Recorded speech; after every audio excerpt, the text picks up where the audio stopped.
Ladies and gentlemen, please welcome Margaret Spellings, President of the George W. Bush Presidential Center.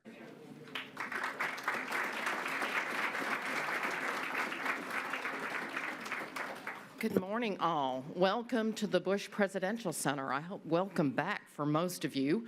I'm Margaret Spellings, and I get to be the president of this terrific place. We are delighted that you could join us for this conversation on the economic strength of North America, and we know you're going to enjoy it.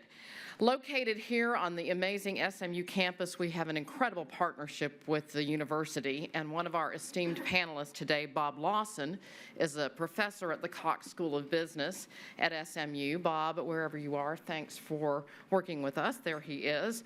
And I want to give a shout out, I don't think he is here, but Dean Al Nimai is a tremendous partner with us on the work in economic growth and so many other things, developing women around the world, Burmese leaders, and so on. So we just have an amazing relationship with SMU. This day, the Bush Institute is launching our North America Competitiveness Initiative, an effort that is being driven as part of our economic growth programming and led by Matt Rooney, whom you'll meet later today.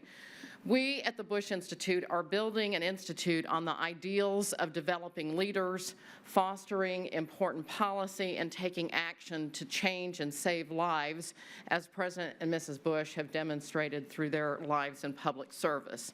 And one of the ways that we're fostering policy is to advocate free market policies that promote further economic growth and integration among the United States, Canada, and Mexico, because we are confident that this will position our country to better compete in the global economy. We are bullish on North America. The Bush Institute believes that the key to America's prosperity is to open global markets for trade and investment driven by consumers that make their own economic choices. I want to thank the Dallas Morning News for partnering with us on today's event. If you didn't see the morning news over the weekend, you will see the copy of the point section that was in Sunday's paper at the back of the room or on your table, and I hope you will read it and check it out. We're thrilled to be in partnership with them. Please go to our website as well, bushcenter.org, to view more information about our work on this issue and to see the North America Scorecard, which you're going to learn about more in a minute. It is, in fact, I was just talking with someone, it's hard to rip yourself away from the North America Scorecard once you get going on it. I also want to give you a sneak peek of the Catalyst, the Bush Institute's new online journal of ideas. The Catalyst will officially debut in January, but the sneak peek that you'll get today will be in your inbox this week and include interviews with former Secretary of State George Shultz, who's also bullish on North America, and former U.S. Trade Representative Ron Kirk. And Bill McKenzie, formerly of the Dallas Morning News, has led that effort. Thank you, Bill, for a terrific launch. But now I want to introduce the man who in the proverbial needs no introduction, our friend, my boss, President George W. Bush.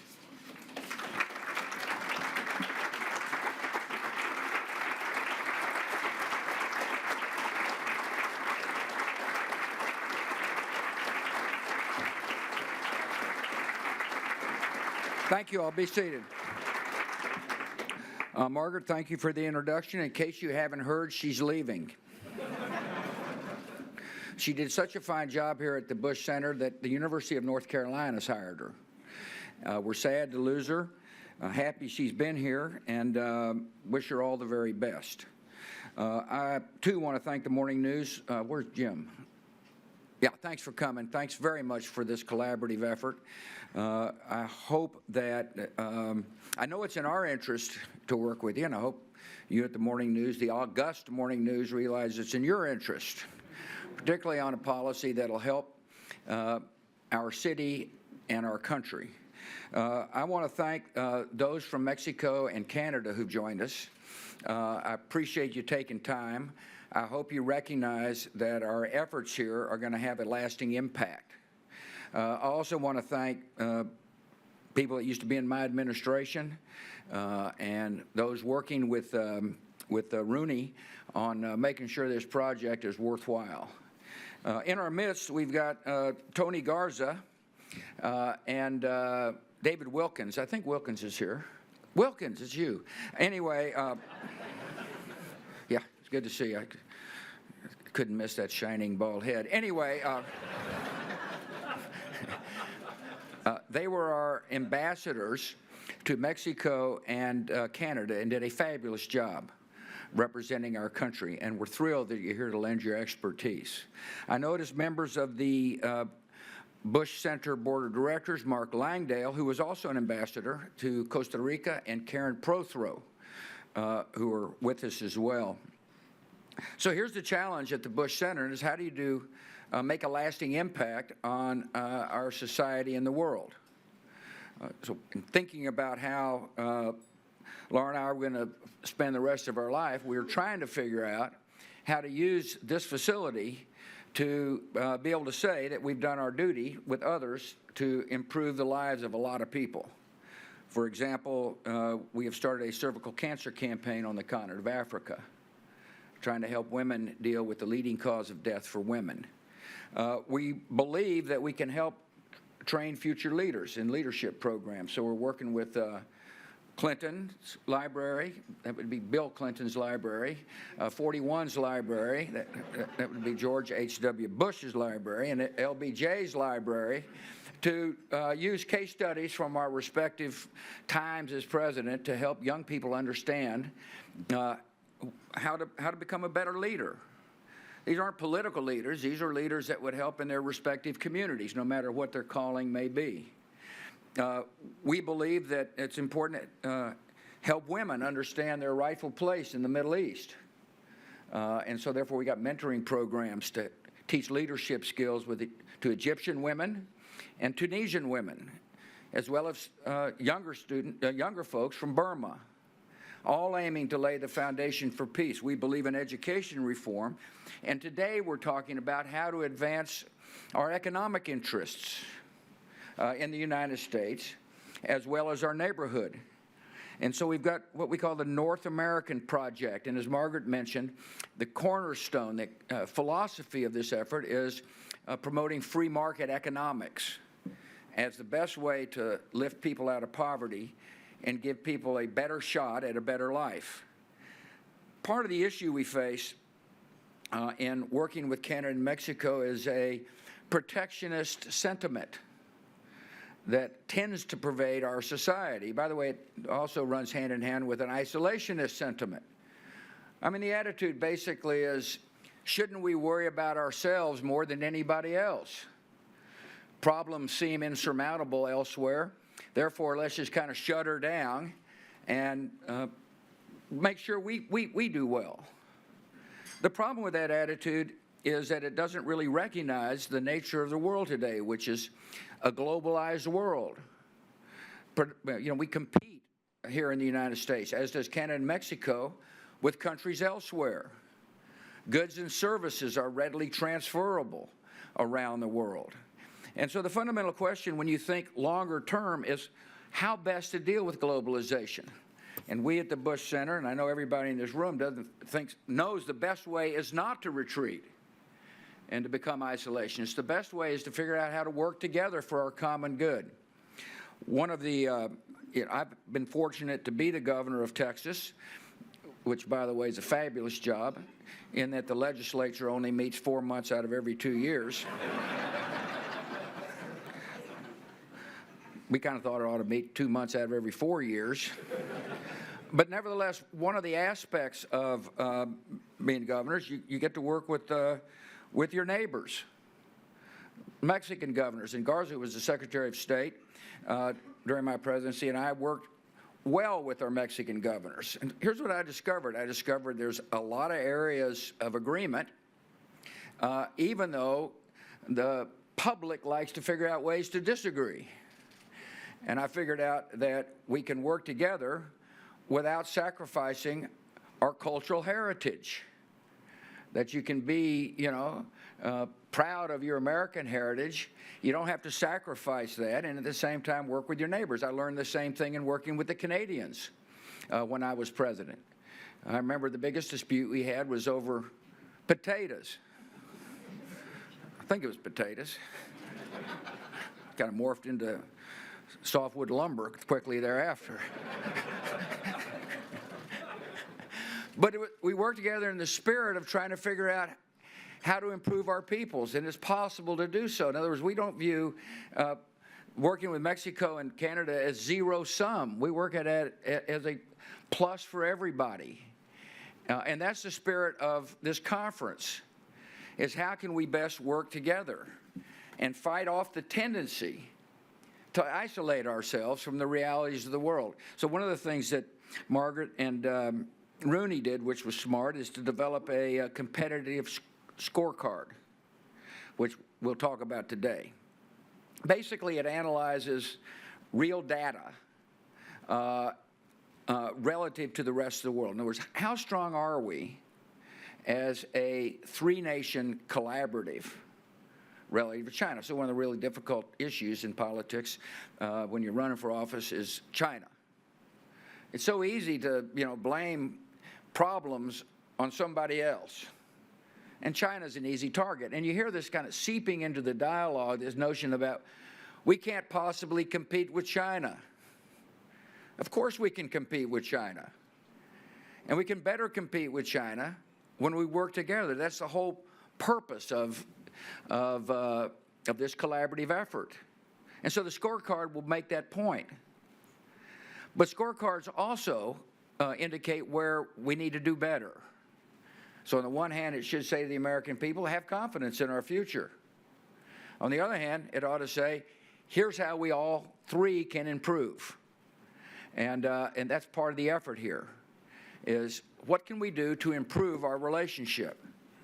So it starts first with making the case to the American people or the Canadian people or the Mexican people. And by the way, protectionist sentiments don't only exist in the United States. Make the case why it is in their interest that we work more closely together. Secondly, it is what specific areas can we work on to make the three of us stronger when it comes to the globalized world. And so that's what we're here to discuss. We've got a lot of smart people who are putting their minds together to work on three areas. One is energy. What's happened in the energy field is astonishing. Our national security picture has changed dramatically because of what's taking place in the energy revolution. Our middle class is more likely to be able to realize a better tomorrow as a result of hydrocarbons becoming plenty. Mexico has a chance to really realize the returns from her reserves to help Mexicans have a better future. Canada is a major exporter of energy, primarily to us. Think about how fortunate we are that our big economy, which requires energy to grow, is able to import a lot of energy from a peaceful and friendly friend. Same in Mexico. And so we need to figure out how to work together better on making sure energy is able to move throughout our countries and to make sure our independence from Middle Eastern oil, for example, is secure for the long term. Economically, this energy boom will help all three nations. I remember when I was president, there was a lot of manufacturing plants that were moving offshore because of natural gas elsewhere was less expensive. Then all of a sudden, smart people came up with the way to extract hydrocarbons from rocks that heretofore were deemed non-productive, and now we've got a lot of natural gas in our hemisphere, which bodes well for manufacturing jobs. But there's more work that we can do together, and so one of the groups here is going to study energy, another is human capital. Of course, people automatically, think about the immigration issue. And it's certainly an important issue, one I tried to address without success, by the way, as president. But we should not allow the, sometimes hostile words of immigration to affect what we're doing here at the Bush Center. We ought to rise above the noise and work, for example, on how to grow the number of skilled workers with post-secondary certifications and degrees, and to make them more transferable as our economies become more integrated. And that's what we're going to study here. And finally, infrastructure. I mean, there's some classic cases where infrastructure is woefully lacking to make sure that we better coordinate our efforts. I mean, most Americans don't know that when they buy an automobile, a significant number of the parts are manufactured in the United States, a significant amount of the parts are manufactured in Canada, and a significant amount of parts in the same automobile are manufactured in Mexico. And shouldn't it make sense for a consumer to want those transfer of parts to be done as seamlessly as possible so that we can compete globally? And yet when you go down to our border, there are a lot of trucks waiting to come across. And if you go to the Canadian border and the United States border, there is a bridge that enables goods to come between our two countries. And therefore, there's an infrastructure bottleneck that makes us less competitive in a globalized world. And so our panelists and our experts are going to figure out how best to affect policy. Here's the purpose. The purpose of your gathering is to help instruct our peoples in all three countries about the benefits of working together in the face of protectionist and isolationist tendencies. And secondly, the purpose is to affect policy in our three nations, is to put forward sound policies to those who've been fortunate enough to be given the opportunity to serve our three countries to affect change.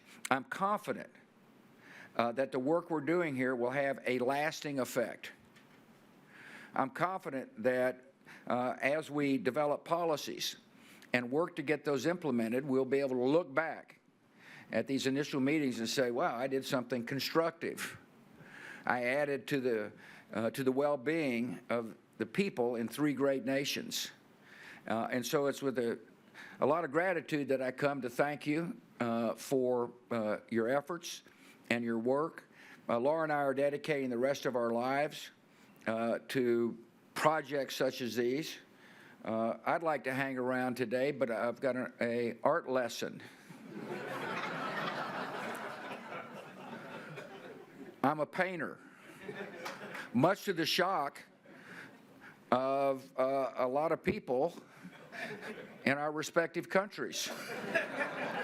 So when you go back to Mexico or you go back to Canada, tell them I came by to wish you all the best, and tell them I recognize that my signature is worth a heck of a lot more than the paintings. Thank you for your interest.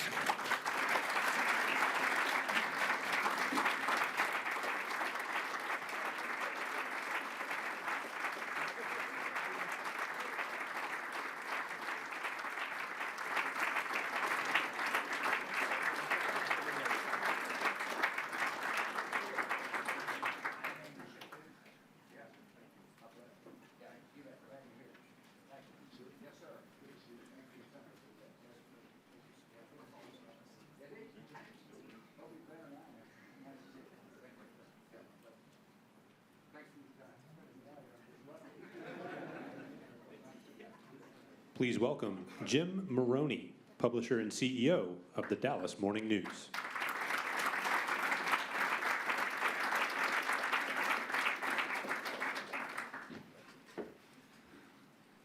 You know, the president asked if we had a good relationship.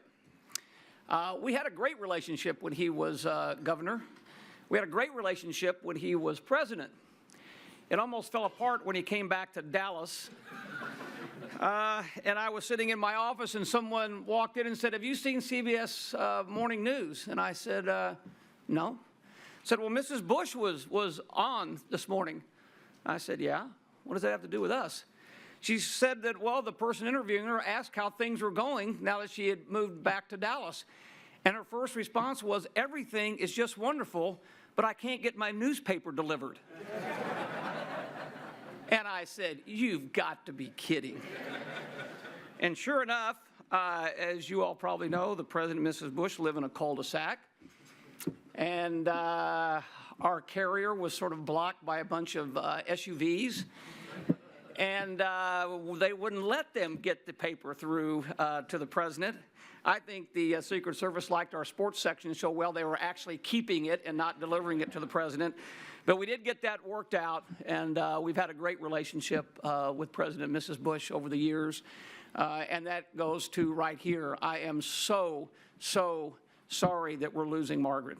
She has been a wonderful collaborator with us and with the Dallas Morning News and the Bush Institute, and we're sorry to see you go. I also have a son that graduated from Duke, so I really can't even tell you that I'm excited for you to go to North Carolina. But Margaret, we'll miss you, and we'll look forward to continuing the collaboration. Of course, we have Bill McKenzie that we work with, who came from the Dallas Morning News and was one of our really great editorial board writers. So I would say, if the president were still here, we'd like to keep this relationship the way it is. Just don't hire any more of our really good people. Just a couple remarks this morning. You know, the Bush Institute's North American Competitiveness Scorecard is a challenging undertaking, in my opinion. I mean, just think about the degree of difficulty there is in creating a way to validly measure both economic freedom and competitiveness.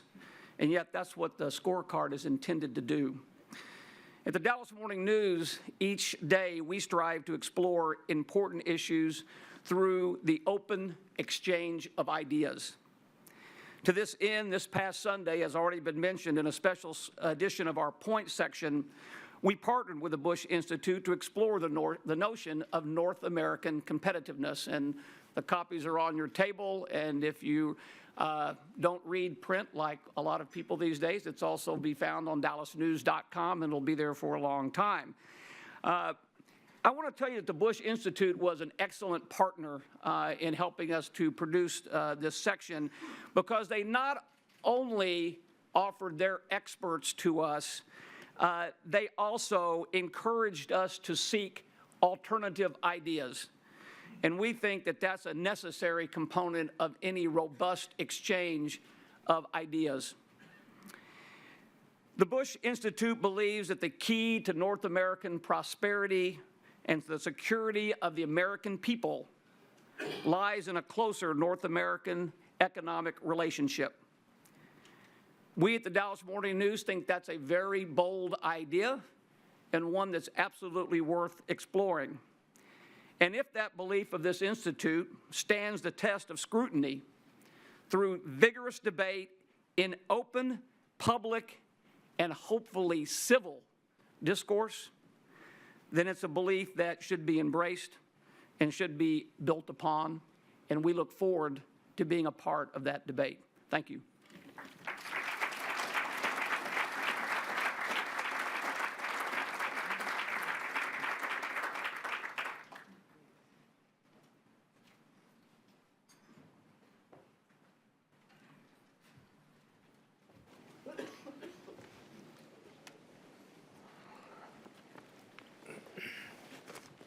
Good morning. My name is Dan Fisk. I'm a fellow here at the Institute working on the Economic Growth Program. It's a pleasure to be back in Dallas and to be with everyone this morning. President Bush and Jim made my job a little bit easier moderating this, setting the context, especially President Bush's remarks. I want to put this a little bit and give you all a little bit of a context or where the idea for the scorecard came from. About a year ago, President and Mrs. Bush hosted a session with former and current policymakers, business leaders, and academics from Mexico, Canada, and the United States. The topic was the state of North America. Now, to this group, it'll be no surprise that at that discussion, there was agreement on the positive impact closer economic cooperation has brought to the three countries. There was also agreement on the potential that exists with the continent's human capital, production capacity, and natural resources. The competitive advantages of North America, however, have often been overwhelmed, as President Bush noted, by protectionist sentiments in all three countries, but also obscured by attention that is sometimes given to specific bilateral issues, recently, as we've seen, focus on the Keystone Pipeline, almost to the exclusion of every other element of the U.S.-Canadian relationship.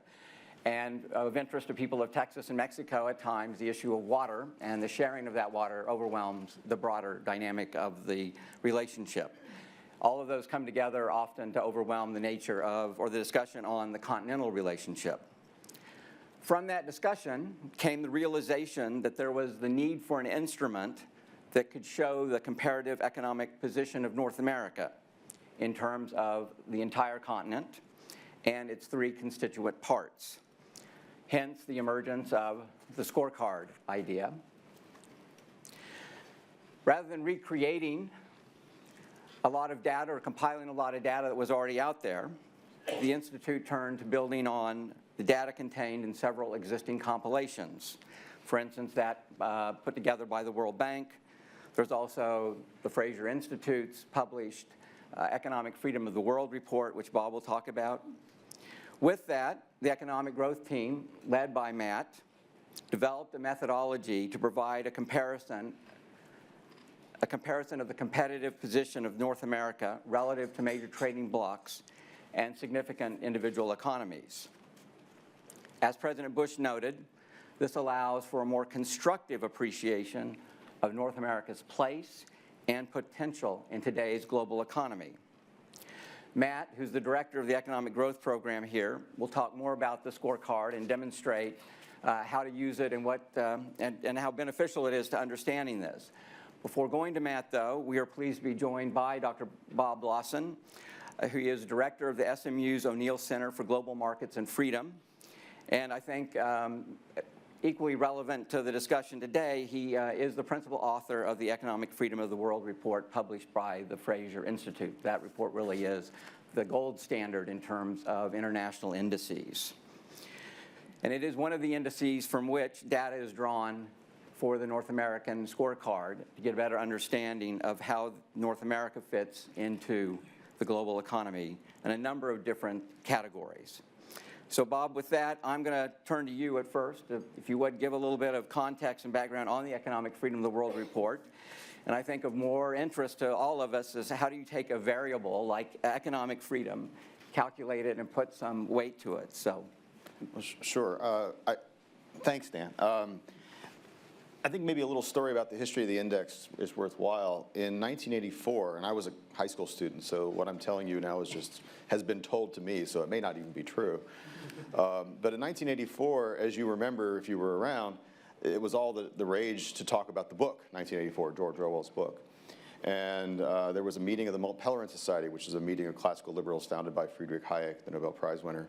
And Milton Friedman was in the room, and there was a debate about whether economic freedom was whether Orwell was right. That was actually the debate. Was Orwell correct? Here it was, the actual calendar year, 1984, was the description in the book at all accurate? And several people said, no, it's clearly inaccurate. Clearly Orwell was wrong. We are not living in a totalitarian, despotic state. There's no big brother. In fact, if anything, there was somewhat of a drift towards more political liberalism. At that point, Milton Friedman and some others challenged that view and said, well, that may be true in politics. When it comes to freedom of speech, freedom of religion, freedom to assemble, vote, political participation, yeah, Orwell was wrong, at least in 1984.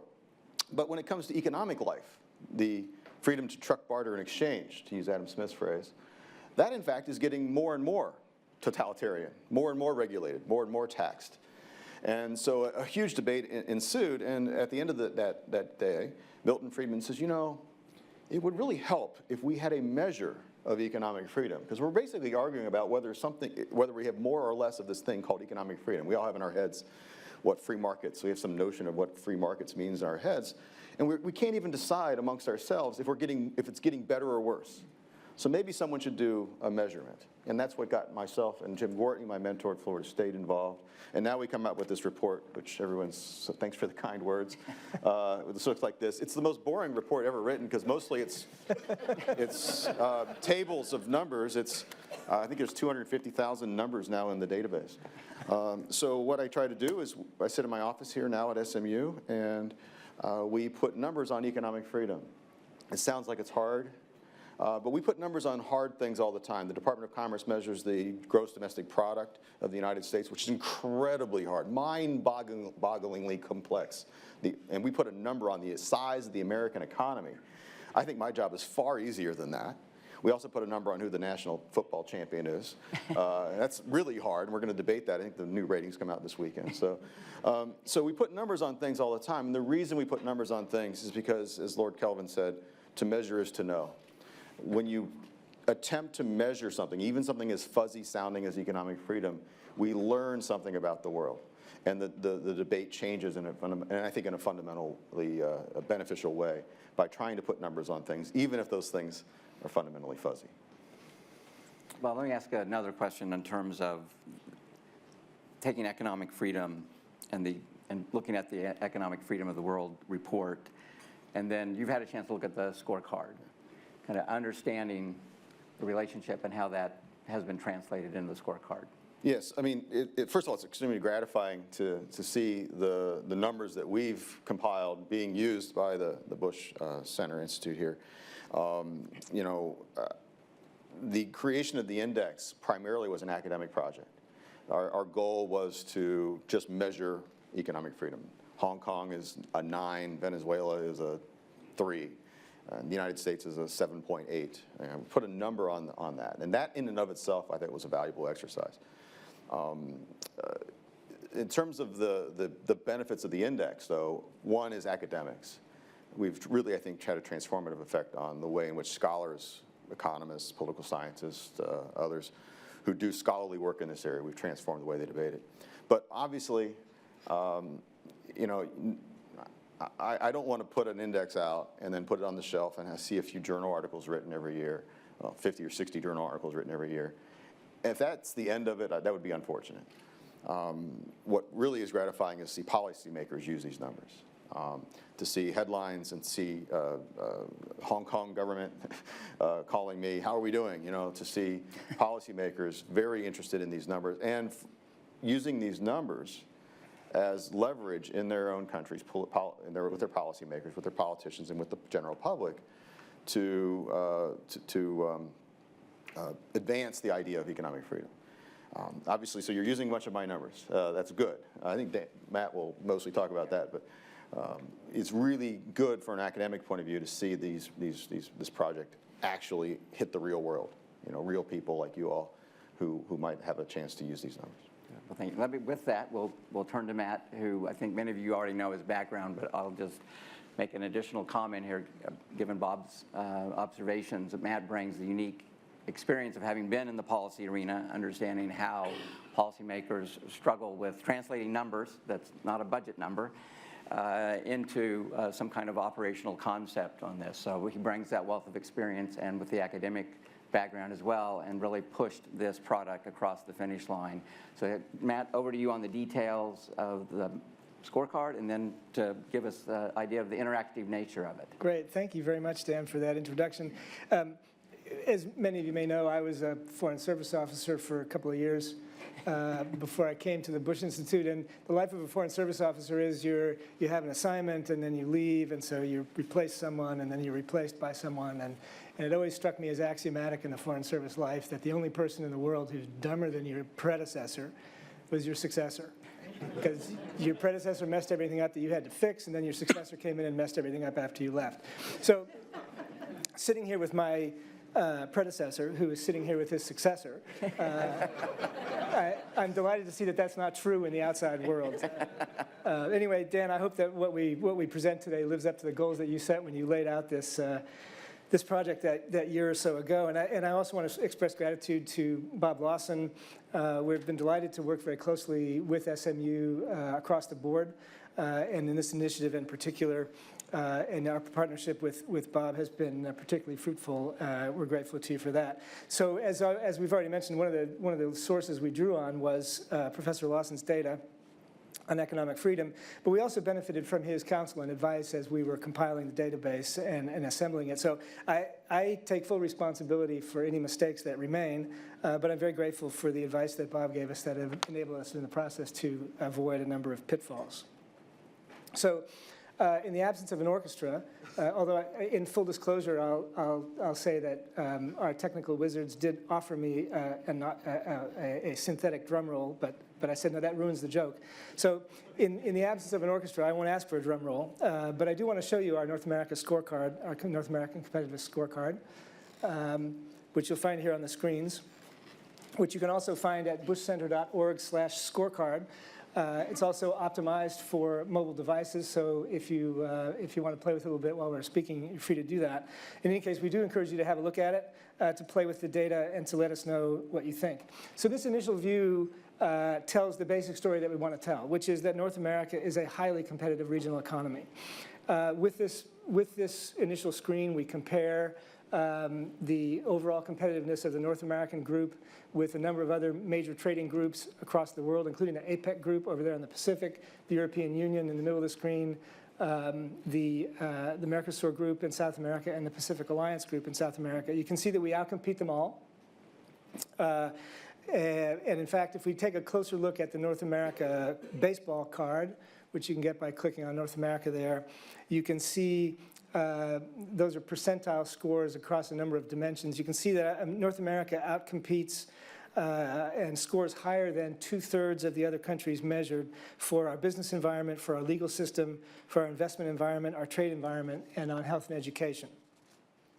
Our score is kind of disappointing on macroeconomic environment, and I'll look at that more closely in just a moment. So you might ask where these numbers come from, and you can flip the card there by clicking About the Grade and get some insight into that. As Dan and Bob already alluded to, we compiled our scores using 4 pre-existing indices. We used the Heritage Foundation Wall Street Journal Index of Economic Freedom.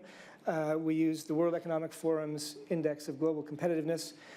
We used the World Bank's Index of Ease of Doing Business, and we used the Fraser Institute, Bob Lawson's Index of Economic Freedom, which takes a slightly different approach to economic freedom than Heritage. So you can go into more detail about where the scores come from by clicking above this About the Scorecard, which describes in detail how we used these underlying indices and databases to compile our database. In brief, we selected these 4 indices because they have broad country coverage over a goodly number of years, covers 101 countries, goes back 9 years. And we merged them into a unified database. The way these different indices work, some are relative rankings, some are absolute rankings, some are percentile scores. We merged them into a comparable series of indices and then grouped their sub-indices together in different ways to create 6 dimensions that cut across the 4 indices. So this is not, we didn't do original research to compile these indices, but we think we add a little bit of value here by combining these measures of openness and competitiveness and freedom and offer some unique insights into how countries compete for investment, jobs, and innovation in the 21st century. So back here at the home screen, let's look a little more closely at the scores. If you scroll back and forth across the year bar down at the bottom there, you can see the overall scores by trading group. You can look at the country scores. So you can see the scores changing a little bit over time. Most of the country's scores don't change all that much. North America's overall score declines a little bit over those years from an A- to a B+. And looking here more closely at the all countries view, you can see a couple of things. First of all, you'll notice that the number of countries that are covered in the all countries view were not included in the previous view. That's because those are not members of the trade groups that we chose to analyze more closely. The other thing that's interesting is that in each of the major groups that we do analyze more closely, there are a couple of standout countries that tend to raise the group's overall average.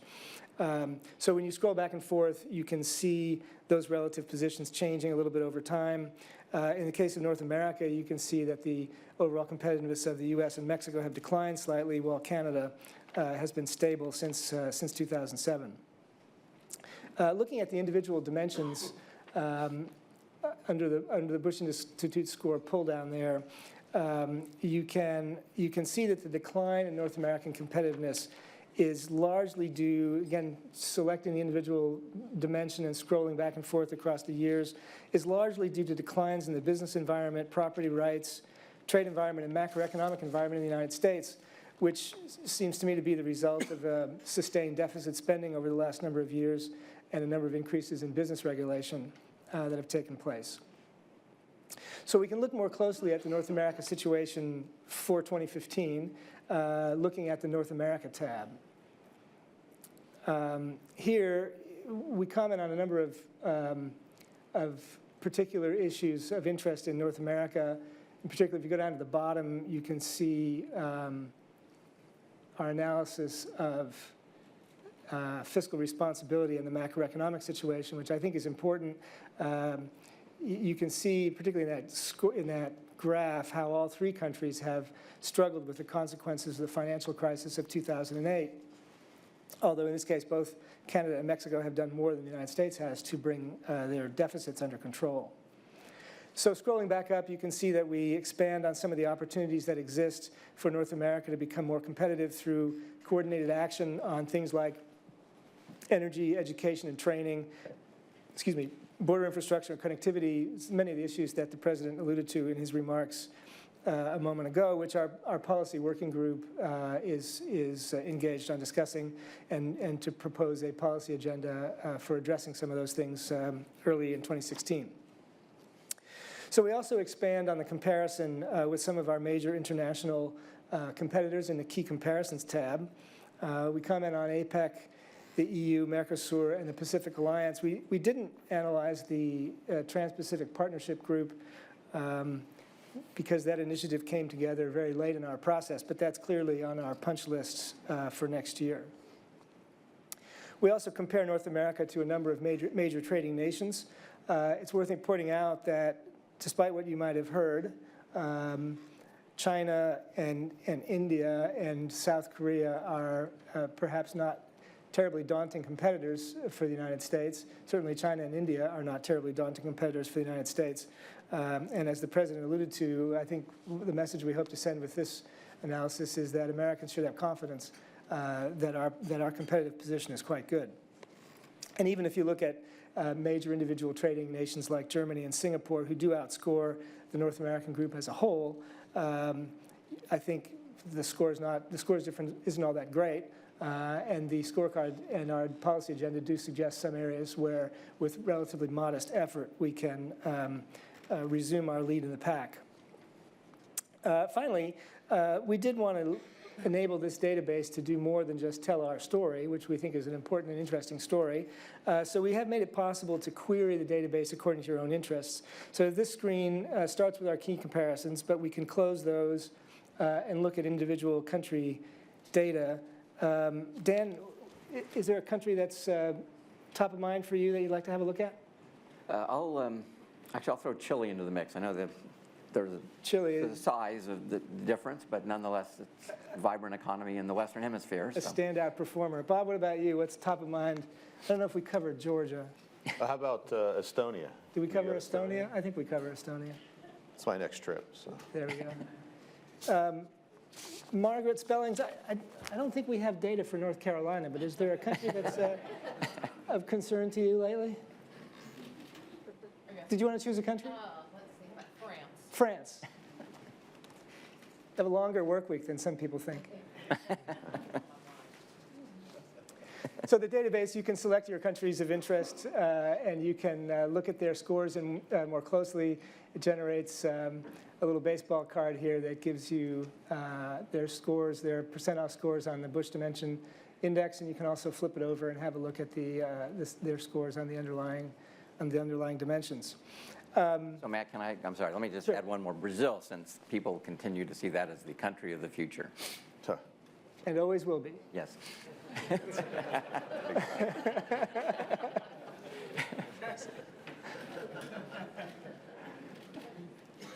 Yeah. So what conclusions do you draw from that?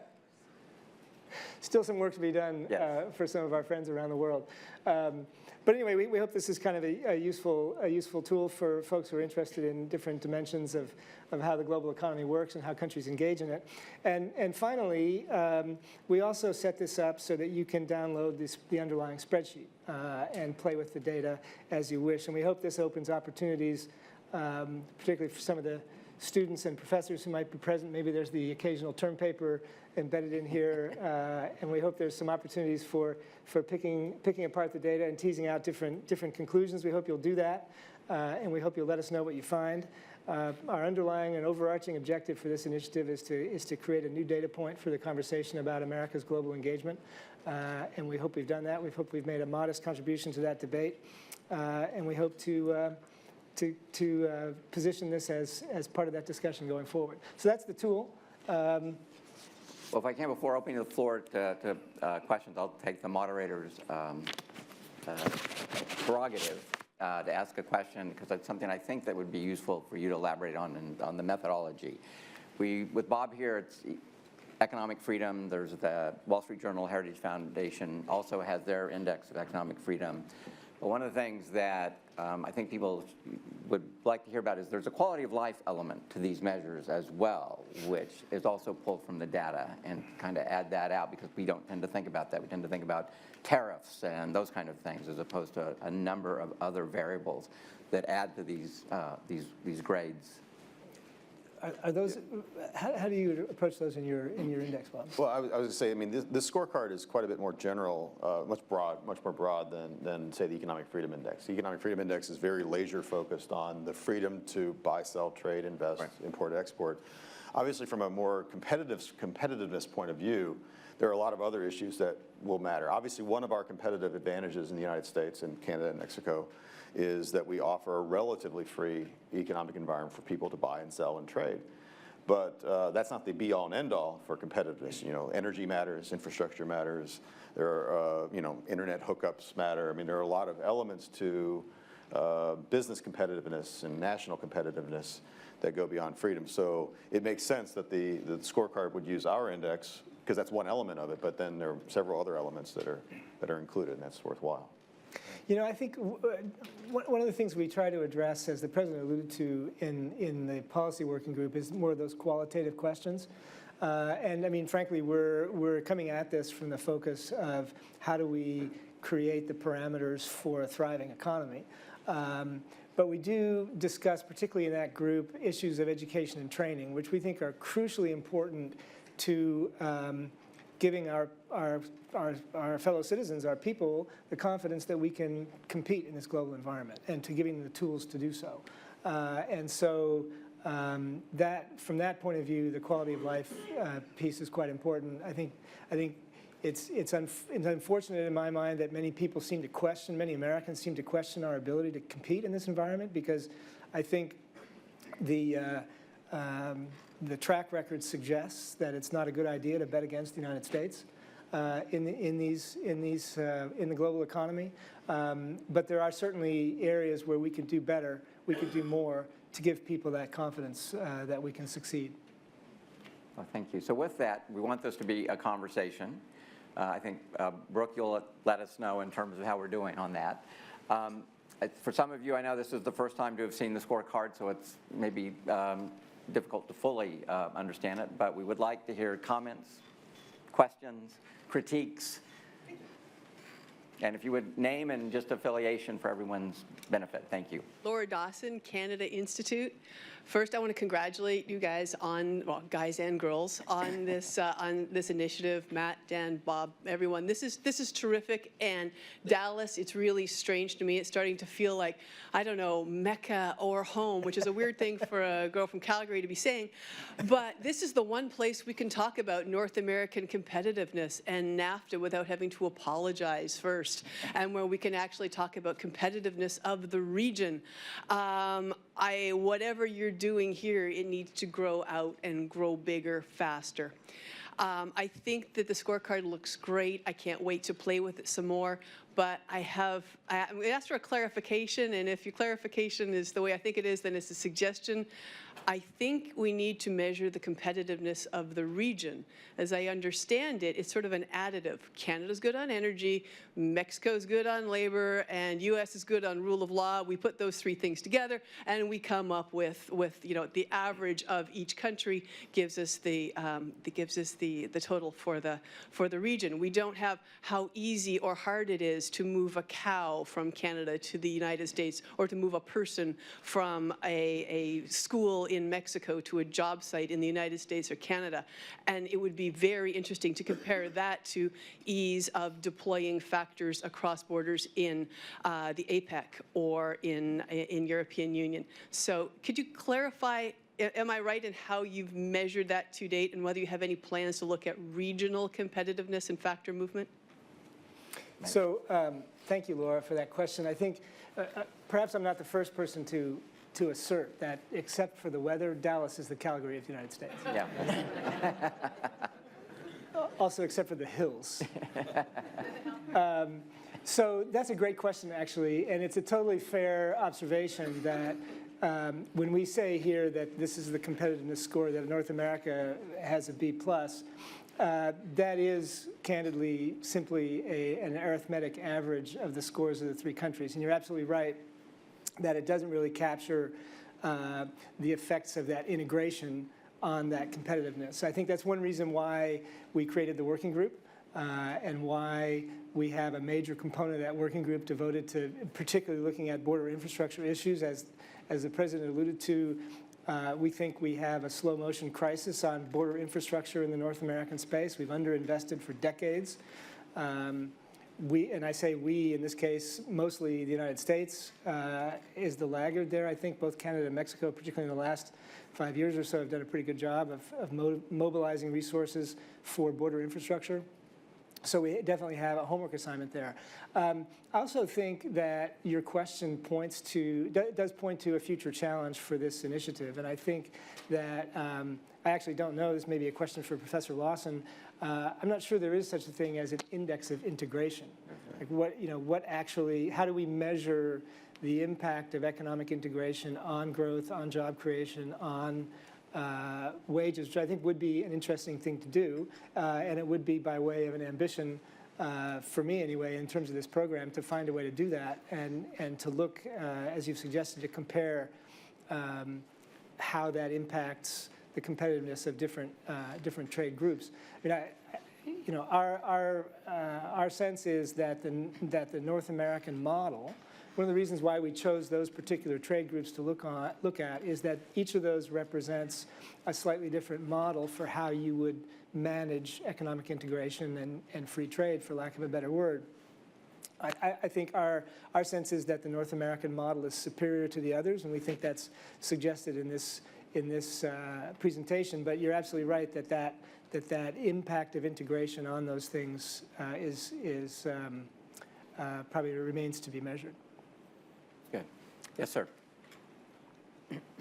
Stephen Blank. I'm associated with the University of Ottawa. This is an interesting product, but one has to be careful, I think, about whether it's thinking this is the end of the product. At the end of the day, countries don't compete in the global economy, companies do. And the factors you have laid out are a set of factors which help or hinder corporate managers do better or worse. Not all Brazilian companies get a D, and not all Singaporean companies get an A.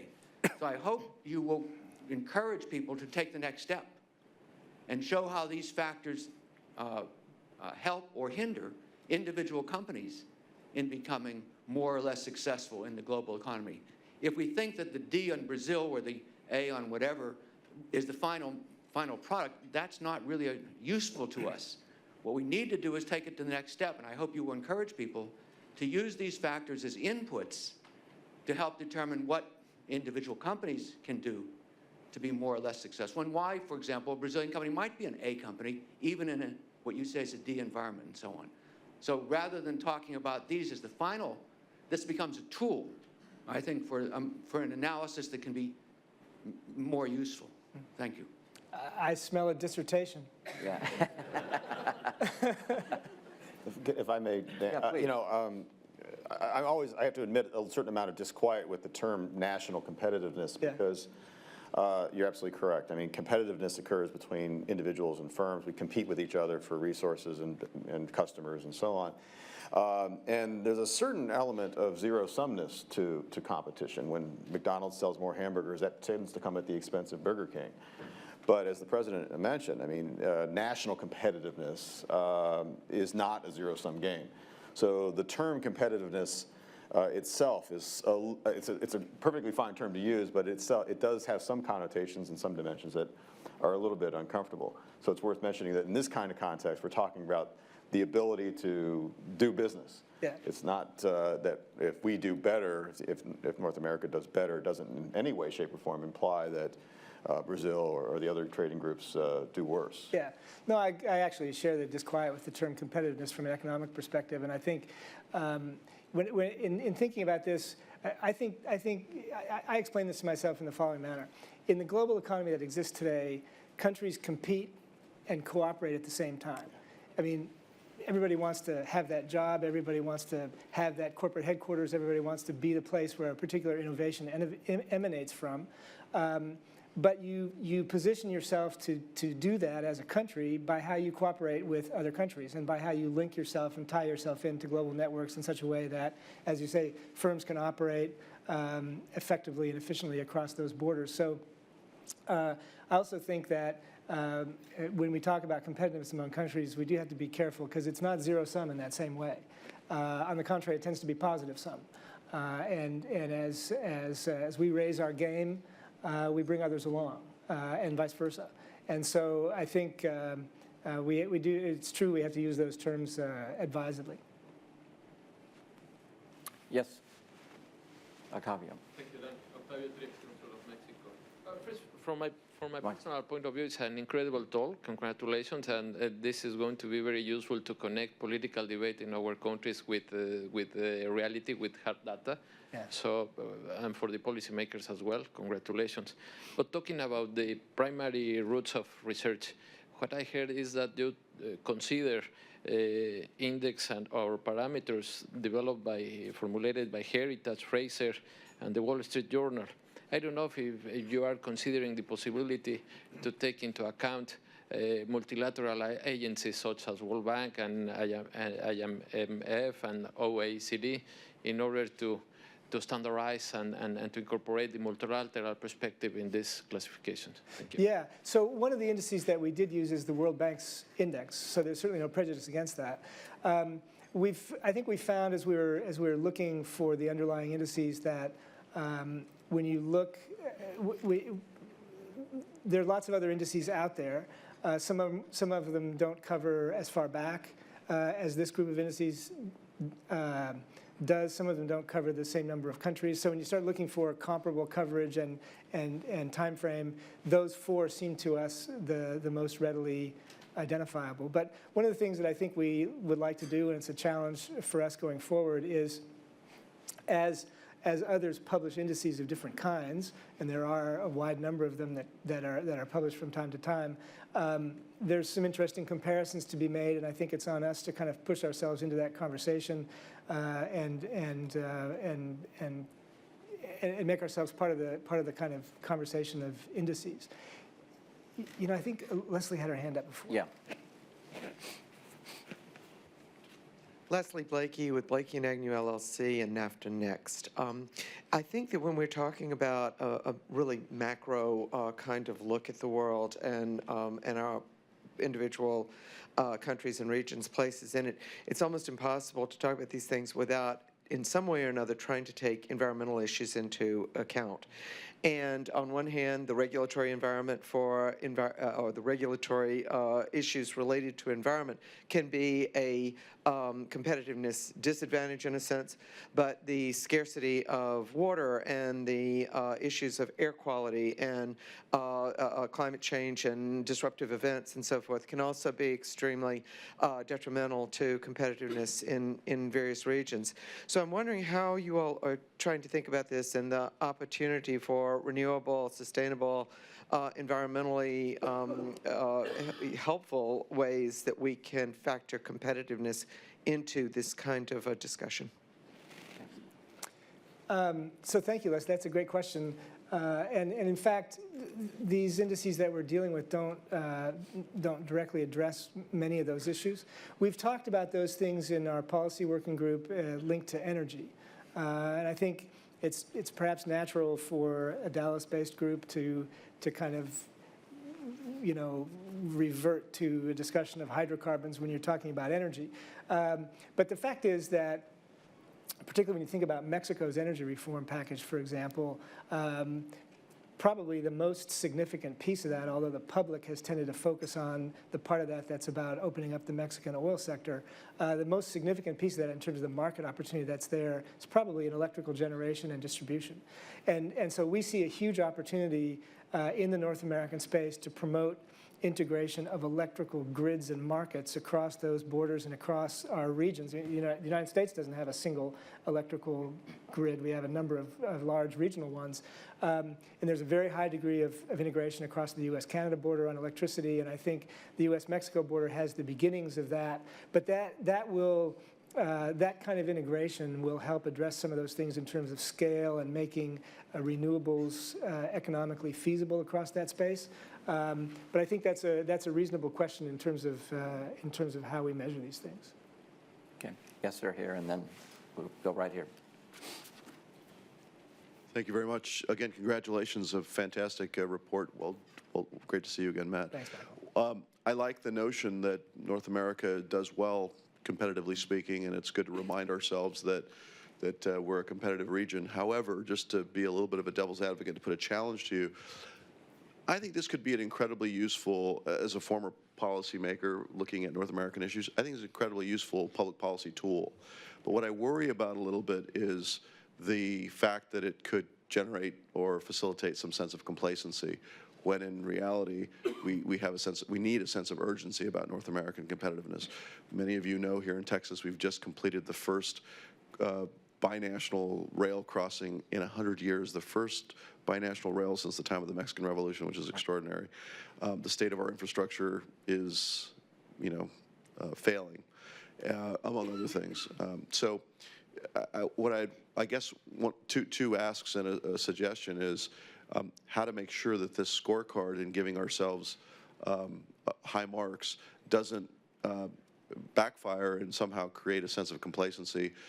And number two, how to focus and drill down with the scorecard on those specific areas. And I guess that'd be my question, Matt, is how do you use this as a lever to drive policy to show that while we're doing well, as you indicated in your remarks, the trend is not positive, the trend is down. And how do we focus and drill down on those elements that drive competitiveness, that if we could reverse, if we could invest further, we could sustain that competitiveness. I just worry a little bit that we have, other than our border representatives, for example, we have so few of our members of Congress who really understand how important both borders are to our national competitiveness. And so I guess I see that as a challenge to you. Yeah, thank you for that comment. And I mean no insult to you, Michael, when I say this, but you're absolutely on the same page with President Bush when you say that. In fact, that was his reaction when we presented him the website earlier this week. But this is great that we're competitive, but we don't want people to get the idea that everything's okay. And so you're absolutely right. And I think a number of the dimensions on there point to that homework. And I think you might also ask yourself, is scoring in the 67th percentile good enough? So I think that's absolutely right. And so our objective with this scorecard, with the policy working group that we're also developing, is to develop an agenda of homework assignments that we want to push on to the debate in all three countries in 2016 and try to encourage the governments to embrace it. I think it's no criticism of any of the three countries to say that we have homework to do. There's no reason why we shouldn't be in the 100th percentile. And I think, that race to the top, as I say, I think as we make ourselves better, we bring others along. And so that's certainly our objective with this overall initiative is not to dwell on the fact that we're competitive. I think we do want to reassure, particularly Americans, that we can do this. But absolutely, there's work to be done. Great. We have really time for one last question, sir. So. Thanks. Duncan Wood from the Mexico Institute at the Wilson Center. To build on something that Laura said about the whole being greater than the sum of the parts. I've just been playing around on my phone with the index. It's a lot of fun. But it reminded me a little bit of something we used to say in the UK, which was the quickest way to raise English GDP per capita would be to force Scotland to leave the Union. Right? If you go through this index, the quickest way to raise North American competitiveness is to push Mexico out. Because Mexico gets a C rating, and Canada and the United States get an A or an A minus. But of course, we all know that's not true. And what I worry about a little bit is that somebody could take this, a certain presidential candidate, for example, and could say, you know what, not only are they stealing our jobs, but they're dragging us down, you know?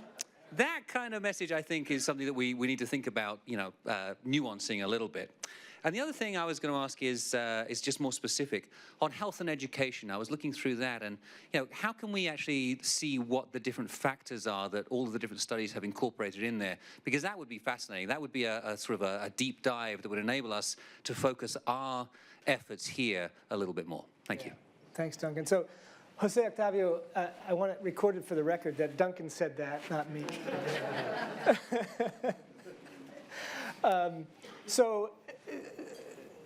So that is a risk, and I think, you know, candidly, the country presentation, you know, may invite that kind of line of argument. I think you, Duncan, and I would probably agree that the counter argument is that that's not the right way to look at it, and that as the president alluded to in his remarks, when you look at the way things like cars are produced in the global economy today. And as we observe in our comment on the Dallas Morning News on Sunday, NAFTA is why there is still such a thing as an American car. And yet what you and I think of as an American car, as the president noted, crosses one or both of the borders 5 or 6 times before it reaches the showroom. So that it's those linkages that make us competitive. So really, some of the share of our A score is our relationship is as a result of our relationship with Mexico. So that does go back to Laura's comment, I think, at how you measure the value of those linkages more effectively. So that's a great point, and we take it. Now we clearly very good suggestions and comments.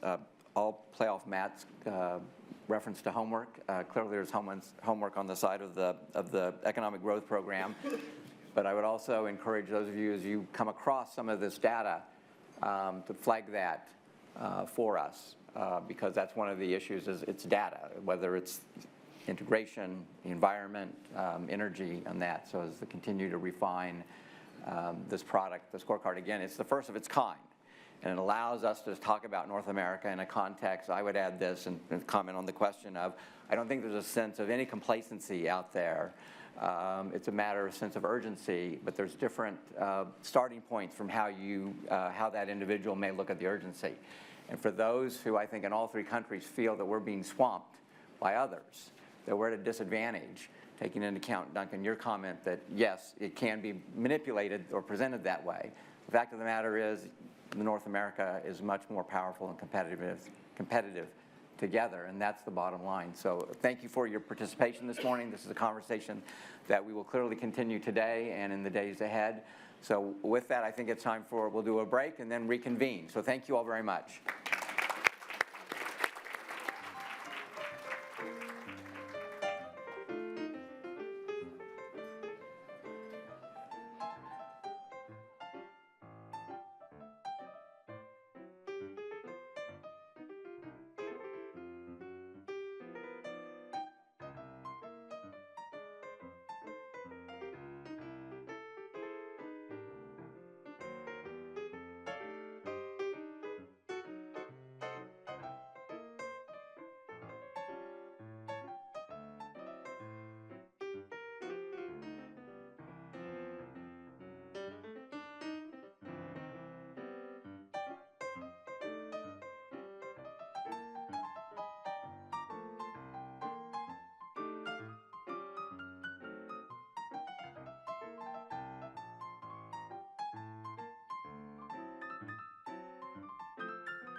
Ladies and gentlemen, please take your seats.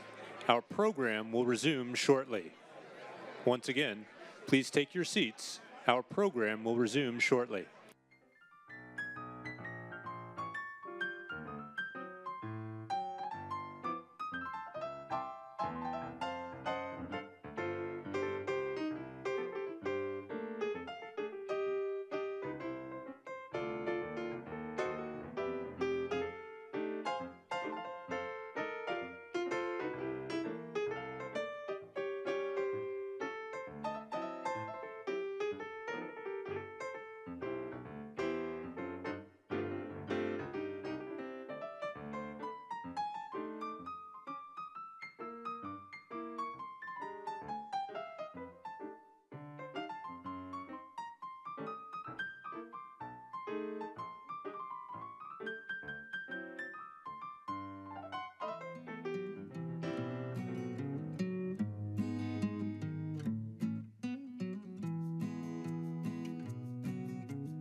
Once again, ladies and gentlemen, please take your seats. Our program will begin shortly. Thank you.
attention, please. Everybody have a seat.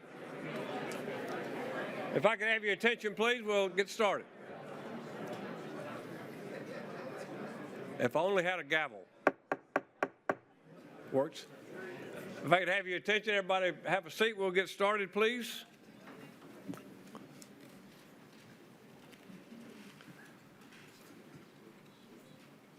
Well, good morning again and welcome. Thank you for jump-starting your day with us.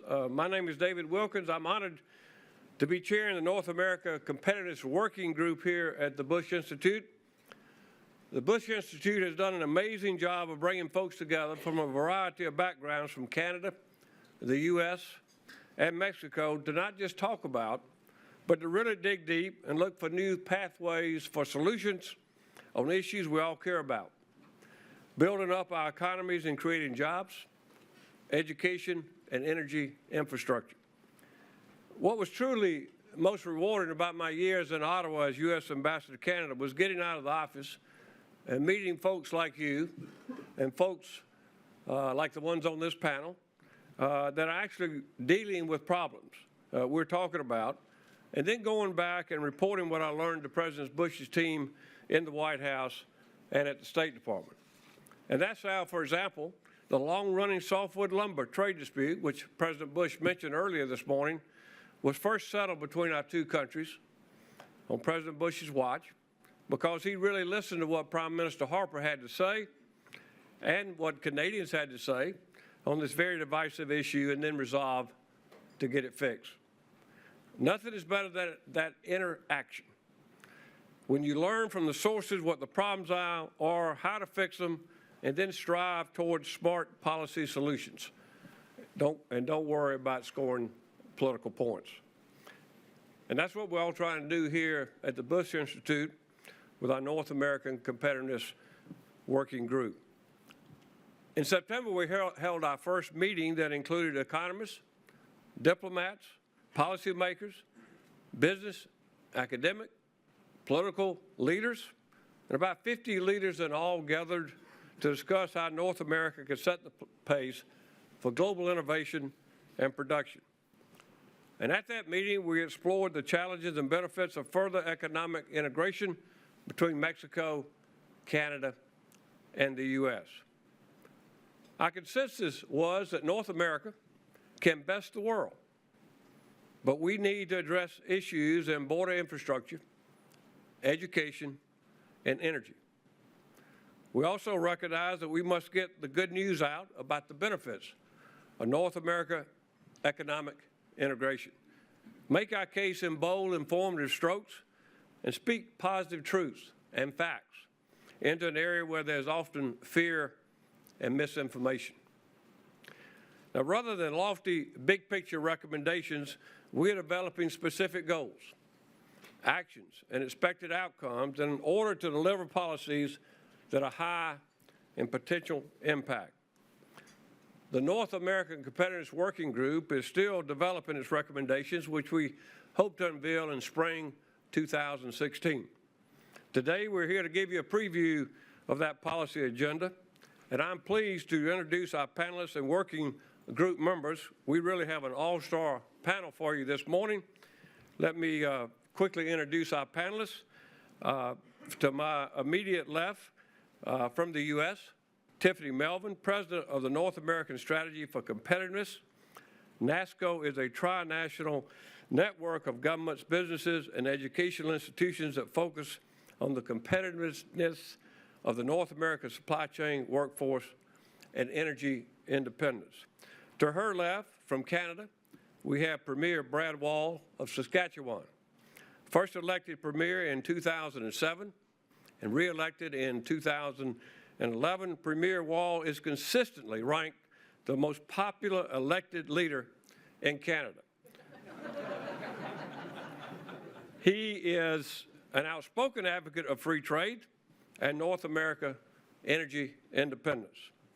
And to his left, from Mexico, Ambassador Enrique Baruga, Vice President of Mexicans and Americans Thinking Together. MAT is a binational nonprofit organization, and from 2004 to 2007, Ambassador Baruga served as a permanent representative of Mexico to the United Nations. Now, we're going to start the process by me asking the panelists several questions. After a few questions, I would invite all of you to be engaged in this dialogue by asking your questions. And since there are no opening statements by the panelists, I would ask that if they want to make any general comments in response to our first question or two, please feel free to do that. Don't be inhibited by just the response to the question. And I'll begin with question number one, which is fairly general, and there's no format, so anyone can jump in. You don't have to necessarily do it in any specific order. But to the panelists, in your opinion, what are the strengths of the North American Economic Partnership, and how do we continue to leverage the advantages created by North America Economic Cooperation? I'll jump in. Go ahead. Okay. Enrique. My question to this question is whether we have the right or the necessary architecture and institutional framework in North America to deal with the future, the present and the future. I would say the answer is no. We literally only have one big institution, which is NAFTA, but the agenda for North America is much larger than trade. And if we want to be the bluer part of the world, as we saw in the scorecard, and continue to be so, we will need to do a few things that are urgent, I would say. In what areas? My thinking is, where are we better off as working as a threesome rather than isolated and doing things on our own? I think that as a threesome, we need a few things to address. One is on the trade front. We have a few negotiations coming up, very, very important in the coming years, including TPP, what to do with Asia in general, the changes that are taking place in South America, and so on and so forth. WTO, whether it's a corpse or is something that can be alive again. Therefore, can we do something, the three of us jointly, to enhance our international position? And there are other non-economical questions that seems to me very important and that we need to have some framework. One has to do with our area of the world should become more powerful by developing a knowledge society. We need to do far more in the research and development areas on scientific improvement and so on and so forth. We are not doing basically anything on that front. I'm very glad that we are here in a university campus because this is very important, that we have the strongest network of universities in the world in our in our region. A couple of more things. I won't go through all of them, but we have several threats to our region that are common in different grades, but we have the common threats. One of them definitely is organized crime, cyber attacks, terrorism, and something we have to do first within and then vis-a-vis the rest of the world. And we have an opportunity next month in Paris to do something to project a region on climate change as well. We are not the bluer region of the world in that map in the climate change front. We are one of the darkest, actually, and we have to do something about it. There are some other areas in which we are lagging behind. We have not had even though our relationships are so strong, even at the political front, we have no intelligence sharing, and this is something very important, or increasingly important. And other fronts, such as how to make the most out of our labor and demographic differences. Differences are good in that respect, and we can actually make much more out of it. So to stop here and to bring a first conclusion, we have a very successful trading bloc with no brain. And therefore, I think it's important to look into the future and see if we can set up a brain somewhere that we can actually figure out how to best make the most out of our relationship within and vis-a-vis third parties in the world. So I would stop there, Ambassador. Thank you, Ambassador. Sure. Premier? Ambassador, I'm happy to tell you that the brain is in Saskatchewan, Canada. we got a map of it here right on. There we go. So first of all, it's an honor to be here. I want to just say that it's an honor to be a part of the working group and to be a part of this specific discussion. I'm looking forward to it. David, thanks for moderating it. There it is. That's the province of Saskatchewan. For those of you who are unaware of what Western Canada looks like, we're very fortunate. We're the second largest producer of oil in Canada, and about 15% of the world's uranium comes from our province. About 45% of the world's potash reserves are located in our province, and increasingly we're doing more manufacturing and R&D and building the new economy. And our provincial motto is Multis Gentibus Vires, which means from many people's strength. That's the official motto. The unofficial motto is Saskatchewan. Hard to spell, easy to draw, as you can see.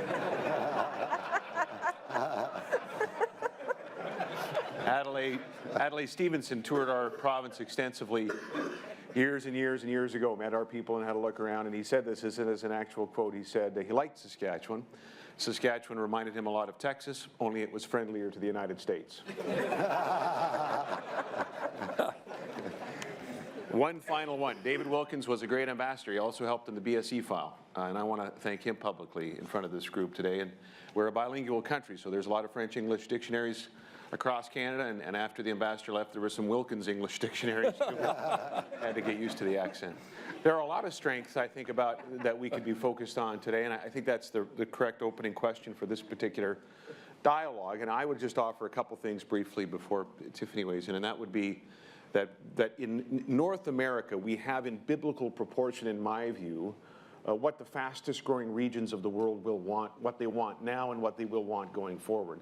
Obviously, countries want many things, but I think those emerging economies, especially in Asia, that are, when they're growing slowly, they're growing at 6% GDP rate. What they prize, energy security and food security. And increasingly on the energy file, they want to be a part of the cleaner energy movement. And so what do we have to offer them in North America? Well, there's some quick numbers that you'll be aware of. They're in the background information, but this region of the world, North America, generated about $267 billion in agri-food products in 2014. Compare that to the EU at $184 billion. We are prodigious producers of food. And increasingly, across North America, if you take a look at, for example, lentils and peas and chickpeas, we are into the kind of food that those parts of the world want. Those parts of the world that want protein replacement want what we grow at a high quality in a high quantity. Our province, with 18,000 pulse growers, supplies about 60% of the imports of India's imports of lentils and peas. And that number is actually dwindling because we're getting tougher competition from North Dakota and South Dakota and the United States. So food security is a big part of what we have to offer, especially to those countries. It's a strength of our relationship. And if we get our act together in North America, we're going to be better able to coordinate and exploit those demands and develop those demands in other places. And of course, on energies, the numbers are pretty staggering as well.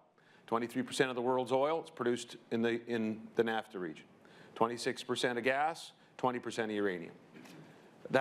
We're obviously very significant players in energy, and increasingly that's sort of hydrocarbons and uranium, but on the renewable side as well, and in technological development. In our province, we're focused on proving that clean coal is not an oxymoron. We have a demonstration project that's up and running, and the world's kind of having a look at it, and we're at about 40% capacity now, but this is part of our answer to not what Canada needs to do. We need to do more in our province, but what technologies can we develop in North America that China will want? China, who is building a coal plant one every 13 days at about 500 megawatts. India's got 600 coal plants on the books.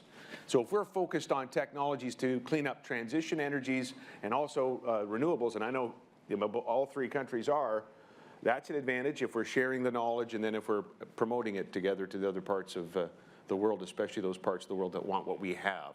So just in a very general sense, I'd say that's a huge strength. We have what the fastest growing parts of the world want. wants, we ought to start acting like it in terms of cooperating amongst ourselves, both in marketing it and further developing it, off of what the ambassador said in terms of the knowledge sharing that we need to be doing a better job of. Thank you, Premier. Tiffany? Well, so I hesitated when you first asked the question is what are the strengths, is that for every strength that I see, I could also say, well, but we really need to work on this. And it's a little bit like the scorecard that was introduced earlier. We're at about 67 or 68 on a lot of the scorecards. So you think, well, does that mean that it's a great success? Well, no, we should be doing better. And so certainly the energy was one of the ones that I was going to talk about. That's a huge opportunity. It's a huge strength to be able to have a continent that has energy independence and therefore energy security is a huge opportunity for all of us. I think our supply chains are already well integrated. There's a lot of trouble with our supply chains. There's a lot of work that needs to be done on border crossings and supply chain infrastructure. But kind of at the base level, we are already experiencing integrated supply chains, which I think is a good foundation upon which we need to build and fine-tune things. The comment about the brain, that's funny because I was sitting there thinking, at NASCO, we're a grassroots organization. And so I have the opportunity to be out meeting our members in our network that come from the local areas. We're separated from the federal government. And I see the heart. I see the spirit. And I feel like that's a huge strength, although it's weak now. I almost kind of parallel it to maybe or compare it to a sporting team. So we have innovation, we have entrepreneurship, entrepreneurialism, Mexicans, US Canadians, we share that competitive drive. We have similar democracies, so we have a good political climate to try to work better together. But we are kind of like a football team, maybe even the Cowboys a few years ago, where you have a lot of talent, but you're not working as a team. And so I feel like that's really our opportunity, is to take all of the strengths that we have, we've got to do a better job of working together. And so that's one of the things the working group and that NASCO and a lot of other organizations that you guys represent are out there trying to figure out is how do we get, we don't have solid fans, we have fair weather fans. And right now, a lot of them are in the dumps about trade. And so we've got to do a better job of the public perception and the messaging. And so that's kind of, so I see strengths and weaknesses everywhere. But overall, we're doing well, as the scorecard indicates. So I think it's a good jumping off point.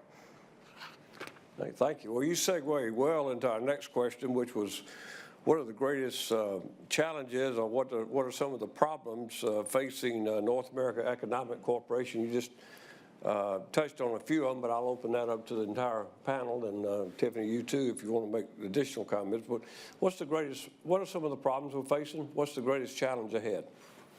Panel? Go ahead, Tiffany. Okay, well, so I guess to go further into what I was saying a second ago.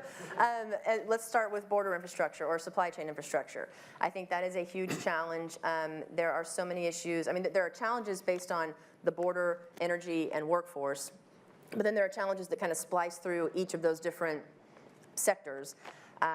But with infrastructure, I mean, we have multiple jurisdictions that are responsible for the border infrastructure. You have there's no North American regional planning mechanism for that. So you have the US and Mexico and the US and Canada working in isolation from one another. You have permitting processes that desperately need to be reformed, and the speed of the permitting process issue is a big issue that I think we'll dive into probably later today in our working group as it relates to infrastructure and energy infrastructure, but just the amount of time that it takes, up to 10 years, oftentimes 10 years, to get things passed. It's a huge waste of money, and taxpayer money and private money. Private companies that are interested in investing in certain projects are disincentivized to doing that. So it's a double and triple whammy. And so if we could get the speed and the reform that we need, that about 18 months or 2 years, you'll be saving the taxpayer money and the waste. You'll be having more interest in private sector to fund those projects, which makes more money. It increases the funding available for those types of projects when we're facing a funding crisis. I think the NAD bank needs to be a mechanism that can raise and spend money and have that be a tri-national NAD bank, not just a U.S.-Mexico deal, but bring Canada into the NAD bank. So I think there are a lot of very specific opportunities that are not necessarily low-hanging fruit that I think but the working group has an opportunity to really weigh in on. With energy, again, energy doesn't stop at the borders. It's not U.S., Mexico, and Canadian energy. It's our North American energy resources. So there needs to be a North American mechanism in place to handle those types of projects. And in workforce, I think there's a lot of opportunity to improve the use of the visas, to get North American industry standards. I know at NASCO we are working on kicking off a tri-national workforce pilot later this year. It is designed, it's the first of its kind. It's using the Manufacturing Skill Standards Council entry-level logistics certification program, and we're going to be training Mexican, US, and Canadians in the same course, translating it into Spanish, obviously, to show that you can have North American industry standards that are industry-driven and industry-led, that you can have North American portable credentials, where if you are trained in one country but you move to another country, that your credentials still have value. So it's an exciting project, and a lot of the stuff that we do at NASCO matches perfectly with what the working group wants to accomplish. And so we're very supportive of it.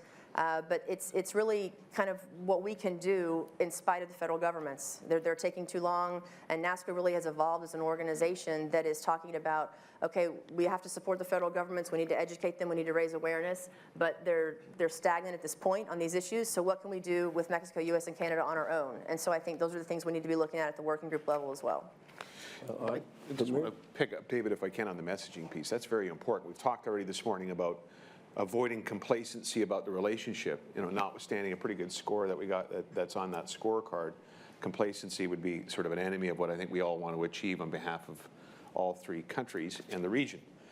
I would argue that there's also a risk of complacency about things that we take as a given in terms of what we want for our respective economies and what we want as a region. The United States has approved the equivalent of 10 Keystone pipelines since 2010. That's the front page story today in the National Post. Well, think about that. 12,000 kilometers of pipelines have been approved, gone through the regulatory process in this country, and have been approved, and Keystone has not. And so a room like this and a group like this has to ask, why is that? I mean, we all know why that is, because that oil, notionally, in that pipeline, would potentially have oil sands oil in it. 1 in 7 barrels would be Bakken oil, by the way, from the United States, light sweet crude. But a lot of it would be oil sands oil. So as Canadians, and I'm thinking about our country, our companies, and our governments, have we done a good enough job to make sure we've avoided complacency about the nature of that oil, of explaining sort of the environmental footprint around that oil? Compare it to Venezuela, where the footprint's actually less. Compare it to North Canadian heavy oil, where the CO2 footprint's actually less. Have we told enough Americans that story? Have we told enough folks in Mexico that story? Because it's headed towards the Gulf if the pipeline's ever approved. I don't think we have.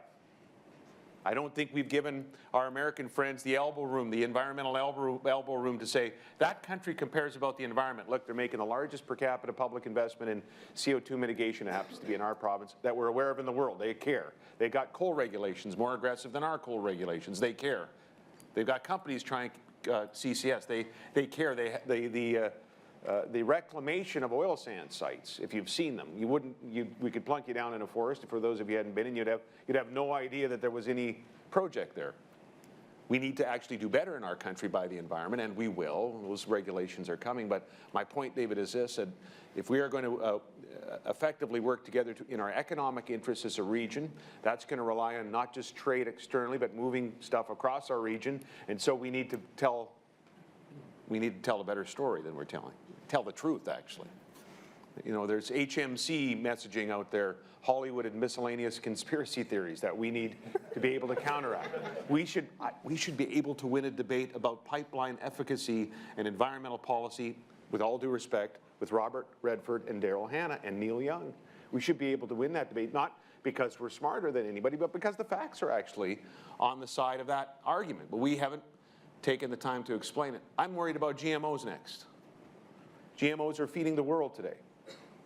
And science is on the side of GMOs. About 90% of the scientific community is on the side of GMOs. We've had the longest food trial in history at about 40 years on GMOs.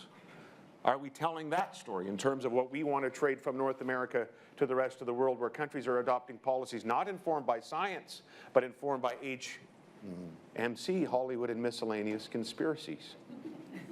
We need to probably tell that story. We are asked as a world, rightfully so, to accept the science of climate change.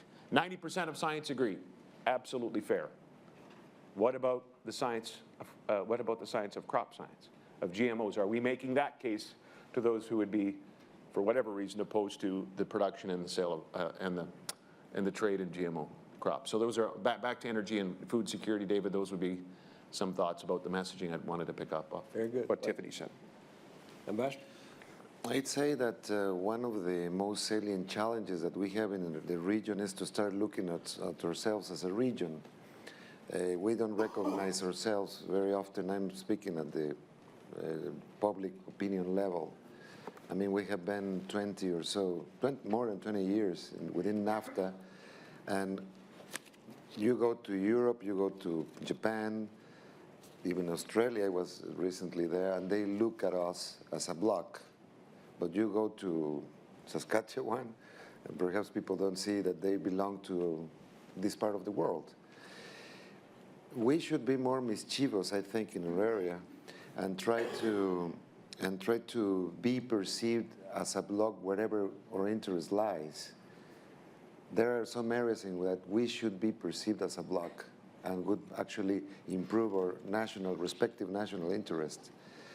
But we don't do it. We don't have a brain, we don't have any planning. I was really looking forward that President Bush could have stayed here for a little while to ask him bluntly, what is it that, how do you best waste your time at the trilateral meetings of presidents in North America? Because I don't know really what comes out of that. There's no follow-up, first of all. Have you ever heard that there's follow-up of what they discussed? The most recent one was in Toluca, Mexico, right? A few months ago. I mean, the photo opportunities are always there, but I don't see any follow-up whatsoever, any result. There's always a statement, a trilateral statement, say we met, no, and we had dinner.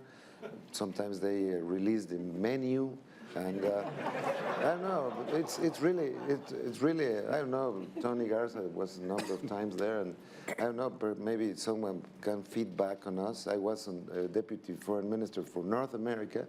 I attended those meetings, and I don't know. I had like 2 packs of Marlboros before knowing what was going on. Literally, nothing happens. And it's a waste, it's a real waste of political capital there. And this brings me to something that, I mean, we have to be mindful of this. At the social and economic level, there's a sort of a silent integration in North America. I'm very fruitful, I'm very quick. But at the political level, there's no leadership. It's very difficult. I mean, we don't find leaders. I hope that Mr. Trudeau now, which is the new kid in the block, will bring some new spice into it. I hope that we could perhaps invite him here at some stage and talk to him and say, I mean, listen, I mean, you have plenty of room now to do something different for the region at the political level. We need to have some political drive behind this region. Otherwise, I mean, we will, in the medium and long term, we will be losing opportunities for all of our societies, I think. David, if I just may, Ambassador makes a good point. The government of Canada was sworn in today. So for our friends from the United States and Mexico, just a quick... That was my next question. Was your next question? Sorry, David. So no surprises in the cabinet, I would say, from a political observer's perspective. There's some veterans in that cabinet. The Liberal Party of Canada is the governing party now, and like any party, they're going to have a left sort of side and a right sort of side. I think, from my view, I don't know the inner workings of that party, but from my distant view, it looks to me that there's a bit of a balance there, that the Prime Minister has struck a balance with respect to his cabinet, and that would be true of the Trade Minister. The Foreign Minister is a fellow by the name of Stéphane Dion, who was a strong voice of federalism in Quebec. And for those of you who know that situation, that's not an easy place to be. I think he's well respected, and and as a trade minister, I think is Freeland. I think, is that right, Sarah? And so she's an economist from the Toronto area and has strong views about things. But I don't think there's anything in the cabinet lineup. But what I'm saying, I guess, is I don't think there's anything in the lineup that ought to disrupt in any way the relationship that we're trying to build in North America. But I don't know about what's possible. I think an invitation is probably a good idea. Let me follow up. Somebody that takes the leadership. Yeah. I mean, it's there. Actually, it's a very good opportunity for any leader in North America to say, listen, I will step to the plate and promote this. There's actually no losing there. Let me, if I may, Premier, delve a little deeper into that. And with Justin Trudeau just being sworn in as Prime Minister just literally a few minutes ago, how, in your opinion, will Canada's energy policies change, and how might that affect the relationship with the U.S. and Mexico? I don't know the answer to that, David. I think the devil's in the details of the platform they ran on. There were some things we liked. They're going to allow the individual provinces to meet targets in their own way, so we call them equivalency agreements, and that's important. GHG targets. That's important for the provinces. We just don't know what the targets will be. We'll know more in advance of Paris. Most of the premiers will be going with the Prime Minister at his invitation, and we'll know more when we get there. That's on the environmental piece. I will say this. It is very difficult to have a meeting with a U.S. Senator about Keystone, advocating for Keystone, when that senator is well briefed and knows what our country's position is on pipelines going across Canada. The Gateway is one to the west coast. The other one is a pipeline called Energy East, which will take oil from Alberta, some of our oil too, all the way to our east coast. So Canada, by the way, can stop importing foreign oil. We are home to the third largest reserves on Earth, and we import oil because we can't move oil across our own country, which brings me back to that uncomfortable discussion with the senator who will say, really, you want me to vote for Keystone? You can't even approve a pipeline in your own country. And I think that's actually also informative for this discussion, because whatever we're expecting of our partners within NAFTA, we got to be doing at home, frankly. You know, that I guess that speaks to a different kind of complacency. I don't think there'll be I shouldn't say this, David, I don't know, but it doesn't look like there'll be a sea change in environmental policy on the energy side. The proof will be in, I think, the Energy East pipeline. Watch for that. If that's finally got a champion in the federal government and some support, well, the previous government did as well, but if this government is championing that project and we look like we're in a better spot on it, I think there's a reason for optimism that that things will start to be able to move product across our own country. Okay. Any further comments? Good. Well, we ought to come across the border then from Canada to the U.S. and talk about U.S. presidential politics for just a second. What impact? It's well underway. The race. How many hours do we have? You have 13 minutes and 43 seconds. Do you have a these are, you can tell these are questions we came up with on our own, different from what the Bush Institute gave us. But we decided to deviate just a tad. Then we're going to throw it up after this question, throw it out to the audience. But the primaries are well underway, the presidential race well underway. What, if anything, with the primaries and the general election have on North America energy policy, and how will it affect Canada and Mexico? And I understand we could talk about that for a whole day. So you got about 3 minutes to talk about that. Do you want to go, Tiffany? Any opinions, thoughts? You're welcome. Well, actually, I mean, we've been shocked in Mexico to be targeted in such a manner by the presidential candidates of the Republican Party. I mean, I would say that enough is enough. People are completely disgusted in Mexico with this kind of tone that has been set. I mean, I know that the United States historically has needed enemies, but not so close as Mexico, no? If they want to feel enemies, actually they're doing a very good job. People are very upset, especially to Mr. Trump. I have to say it bluntly, we are producing piñatas by the millions with his we have not enough sticks or bats to hit him. But the sorry thing about this is that he has pushed the debate in such a direction that makes it look very, very bad. These presidential debates are not only seen in the United States by television. I mean, people can see them in Singapore, or in Hungary, I don't know. And actually, I mean, we have gotten a terrible, terrible reputation and image through what they are saying. And this guy, since he got to the front of the pack so quickly with this kind of messages, has actually pulled the other ones. Now everybody's for a wall. No, I mean, if you as a Republican candidate don't say that you are for a wall between Mexico and the U.S., you are out of the game. And now I have news for these people, because most Mexicans are coming back to Mexico in larger numbers than coming to the United States. So the only effect of that wall is that they will prevent more Mexicans from going back to Mexico. So they should be told this, at least. So I'm actually focusing only on one single issue, but I don't see middle ground. I think that one of the sorrow parts of American politics as of late is that instead of fighting for a political center as it used to be, now they're fighting for the extremes, and that's not healthy. Any other comments? Just very quickly, energy and trade, those would be the metrics I think most Canadians would use. The relationship is not good right now, in my view. I mean, some Canadian, I'm not speaking for Canada, this is my own personal opinion.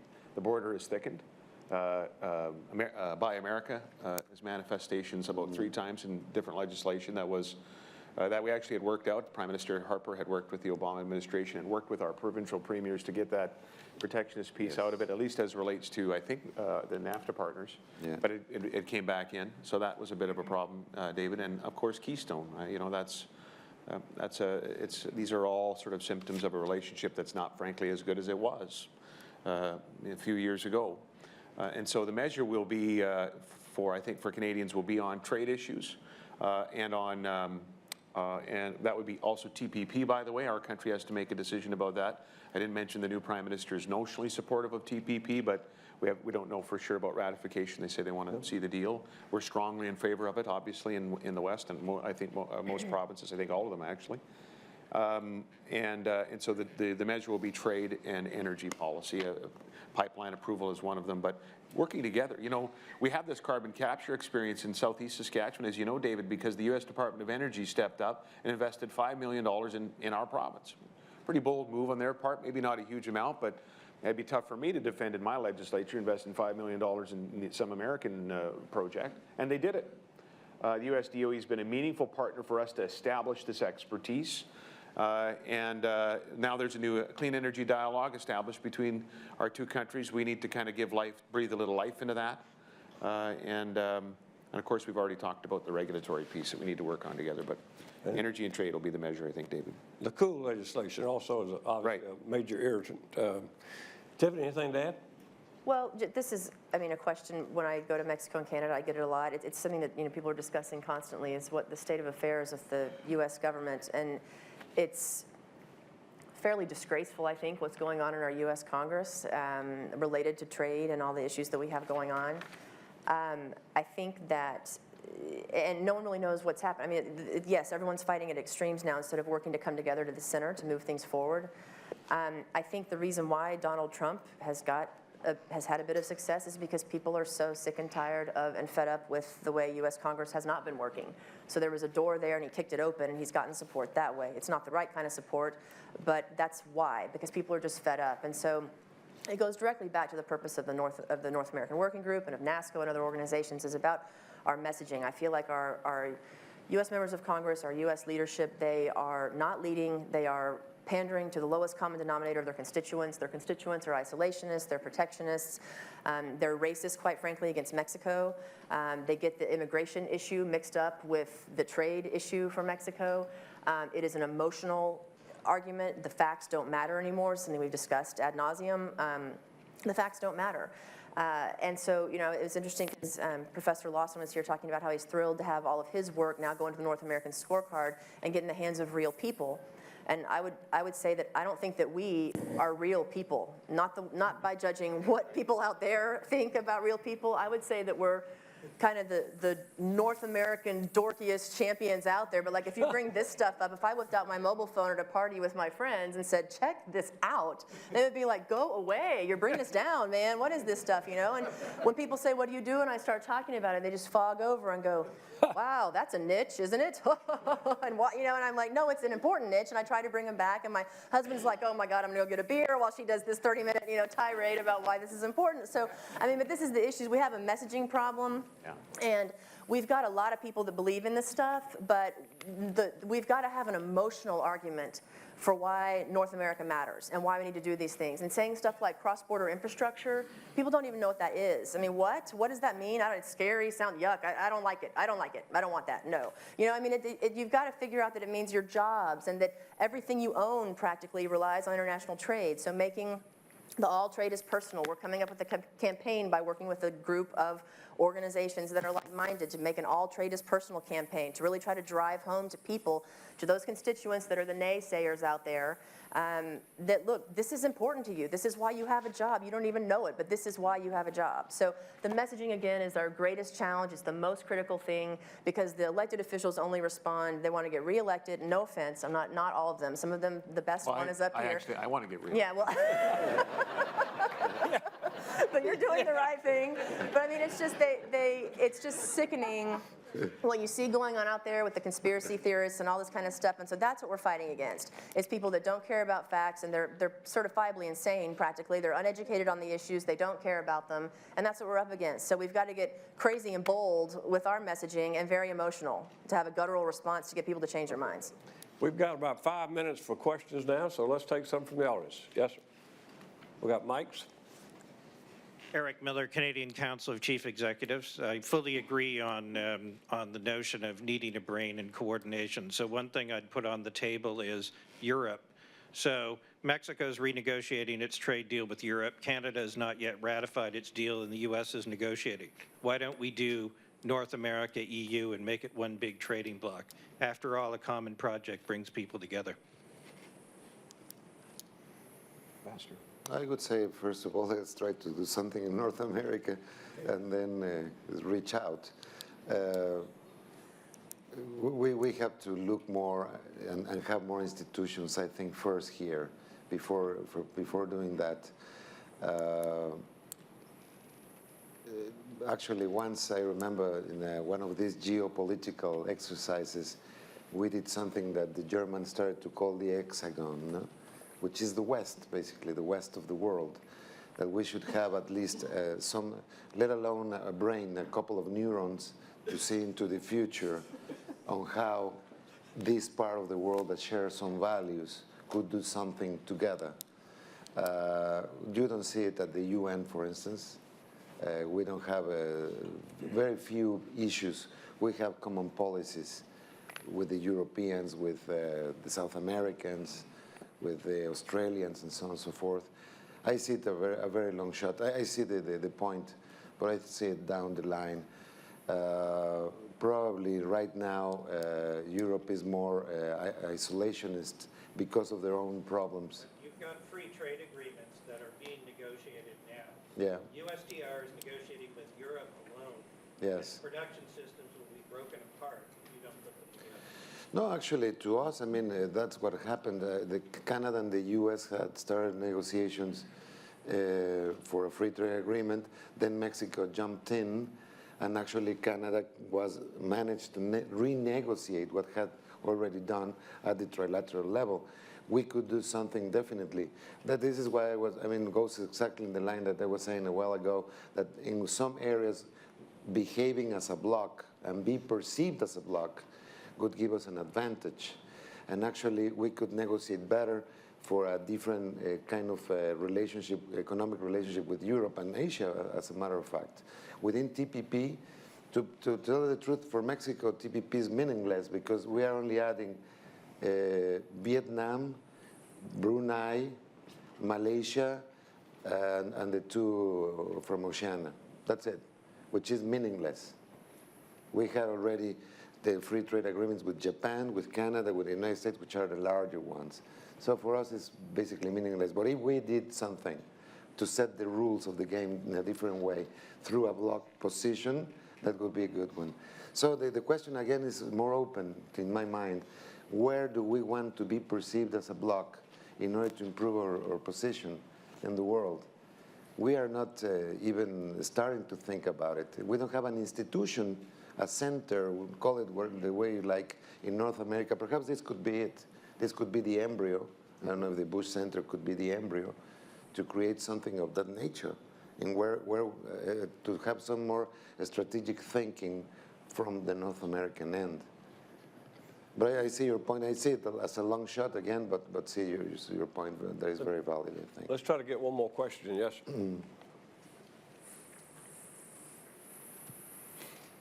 Christian Blackwell, Opus Fabio Innovation Development. I wanted to circle back to this topic of messaging, and I think everyone spoke about it, especially Tiffany. I have the great pleasure of looking forward to a Thanksgiving dinner in a couple of weeks, filled with the kinds of uneducated, highly opinionated people in my family.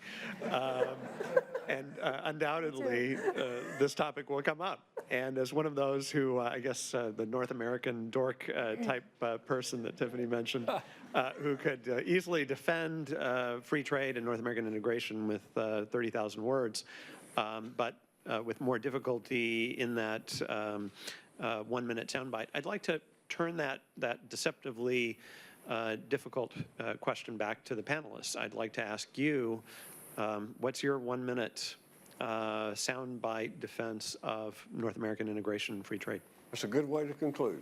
Well, we try that, panelists. Who wants to go first? I'll give it a shot. Right. I mean, so this happens a lot. I have family members like that too. And it always comes up like after everybody's had 5 or 6 mimosas or something, you know, it's even better. So the emotions are running high.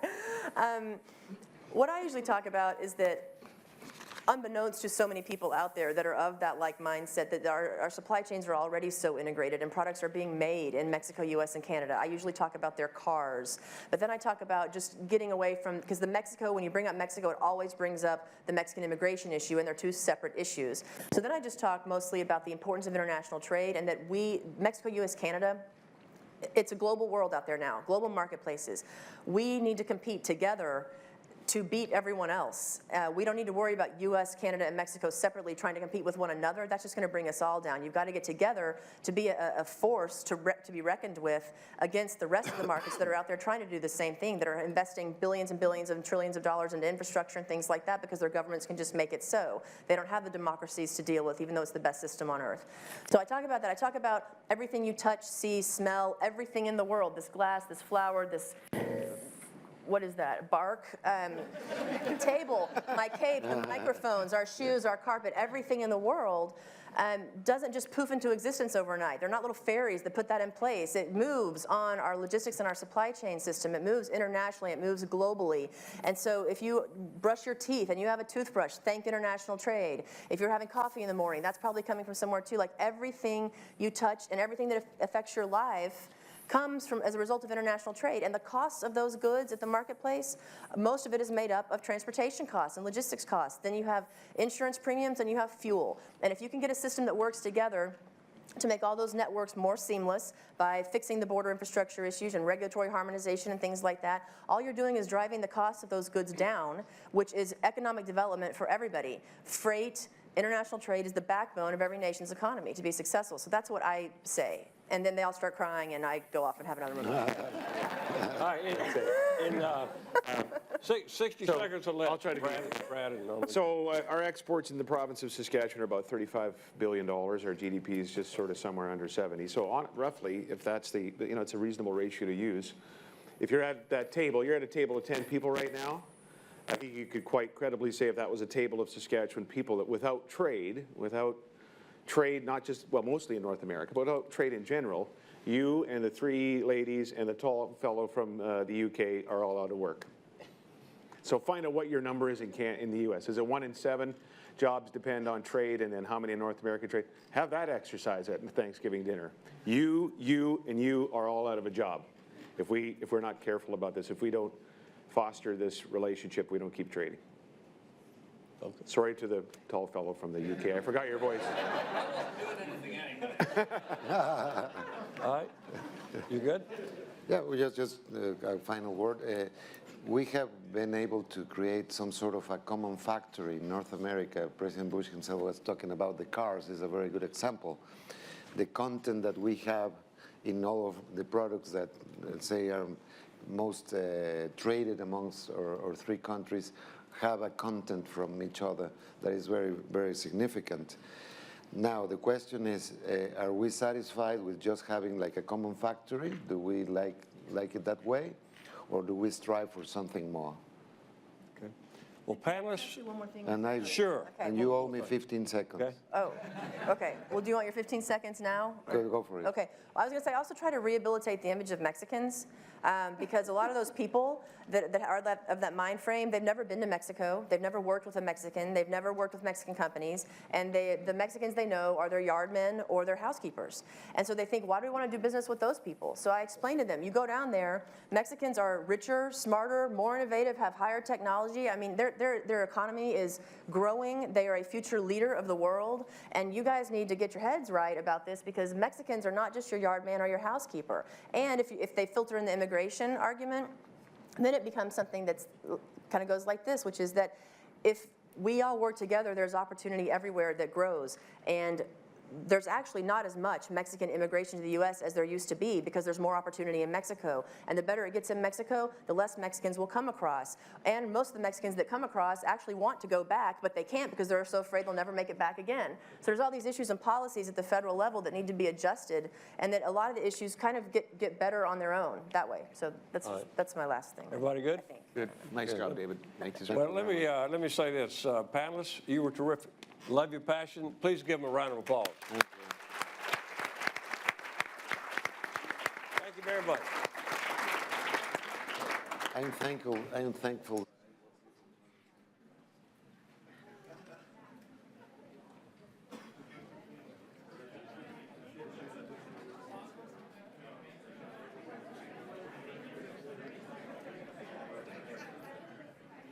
Go ahead, man.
Ladies and gentlemen, please take your seats. Our program is about to resume. Once again, please take your seats. Our program is about to resume.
Test. No. Can you hear me? Are you listening to me? Why don't we go ahead and if we can be seated and, excuse me? Where's Wilkins' gavel? Excuse me? There you go. There you go. David, thank you. We've got about 30 minutes for this last panel. First, let me start by, my name is Tony Garza, and I had the honor of representing the United States in Mexico from 2002 through 2009. And I don't see, where's Enrique Berruga? We occasionally got things done at those summits. And I think more than anything else, they forced a lot of activity at bureaucracies all across the respective governments. And in a way, even that much maligned photo opportunity was an opportunity for our three leaders to stand together and very publicly state their commitment to the sorts of things that we're talking about today. P. Arrhenius, as I walked onto stage, she goes, boy, that panel was good. You better have your jokes in your pocket. And I thought, except for guys walking into bars with parrots on their shoulder, I don't have a large repertoire of jokes. So I will forewarn you, in about 15 minutes, Pia, I'm coming back to you for the first question. And we'll see how you feel. You know, this was one of those mornings where throughout the series of panels and discussions, I found myself tearing up my talking points. Value of integration and global competitiveness, check, covered. Production sharing, 40% content, check, covered. And I'll say, okay, what's left? And you know, there are times when I am visiting with people, and Tammy did a great job. I wish I could distill her enthusiasm and bring it to every discussion that people had about North America. And I'm afraid, Tammy, at the end of which, if somebody found themselves not agreeing with you, they're liable to say, well, you know, walk into this then. And sometimes I think it's important. We have to slap people in the face with the facts. The other thing that we have to do is respect the marketplace. One of the great quotes, and it was a Lincoln quote, who was famous for his barnyard humor. And I use it often in response to this. Well, the political rhetoric of the day is such that.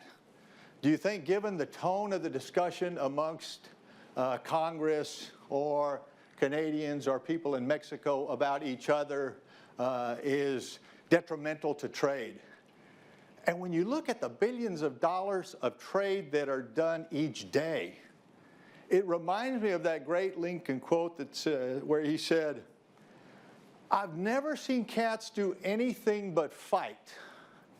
And every time I turn around, somebody's offering me a kitten. So they must be doing something right. And I think that that is a good rejoinder to us all to listen to the marketplace. And one of the things that I think the president talked about this morning is respect the marketplace, listen to people in business. Mark Langdale and I were talking about the Bush Center earlier. And Mark, as you know, was present, I'm not even going to say at birth, at gestation. You were part of the initial conception of the Bush Center and the discussion and served as the first director.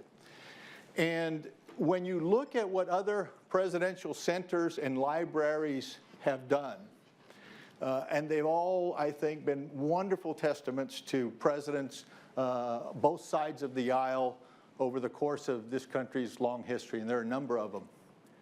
But I think only the Carter Center, if I'm correct, that has a focus on elections and human rights, and the Bush Center are actively trying to convert the values of that presidency into action. And I think that that's something that we should applaud the 43rd president for his ongoing commitment to putting his values into action and creating a forum for all of us to get out and talk about trade and what it means to North America. I sat at that dinner that the president alluded to, I guess almost 2 years ago, when there was discussion about free trade. And two quotes kept running through my mind.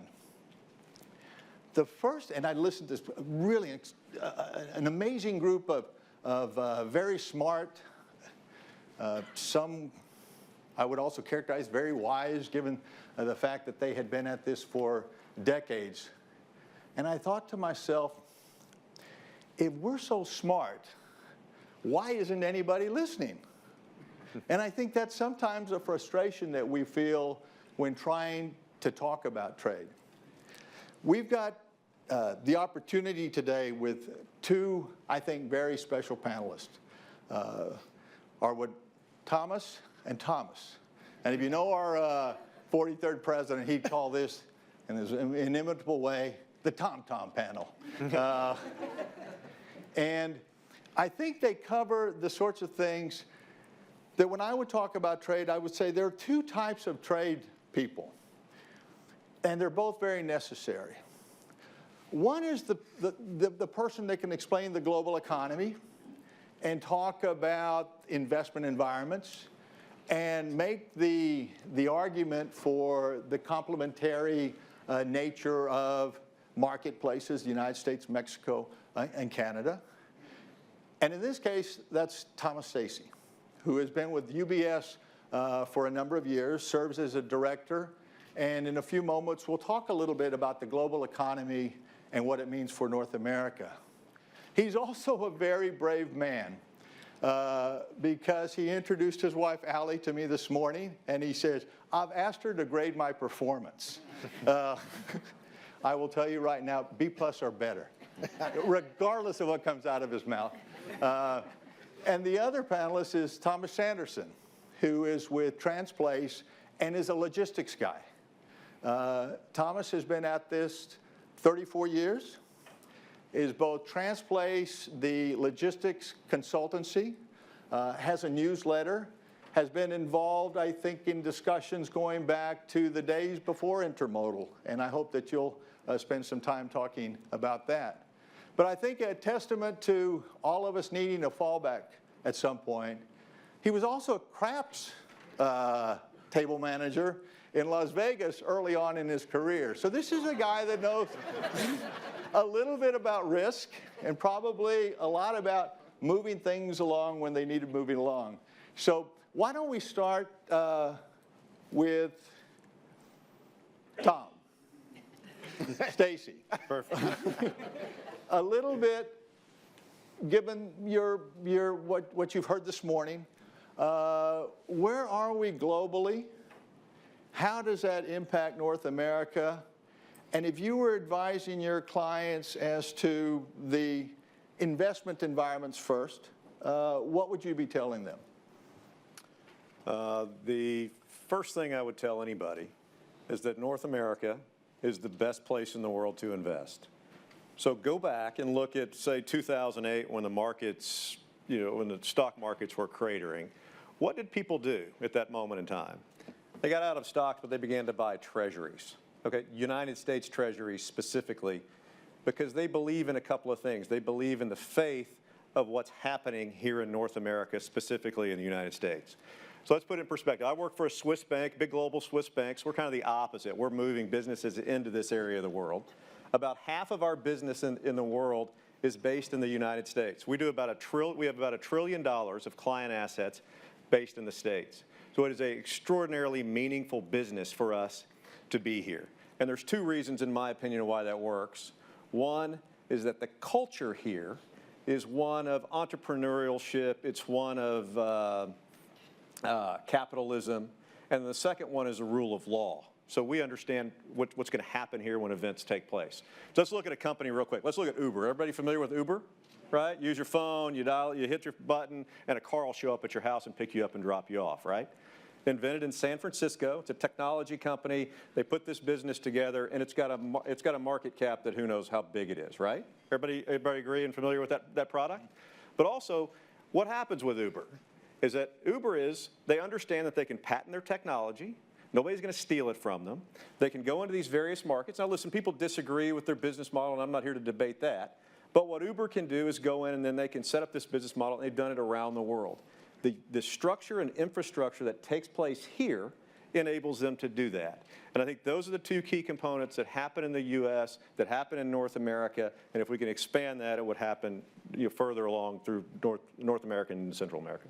When talking to your clients about emerging markets, and in North America, obviously Mexico, what are their specific questions as they relate to Mexico, both independently and vis-a-vis other emerging markets? What is it that you're hearing from your clients? So to begin with, the idea, what I'll call is an old school investment idea of you put 60% in good old American stocks and 40% in municipal bonds, that theory's over.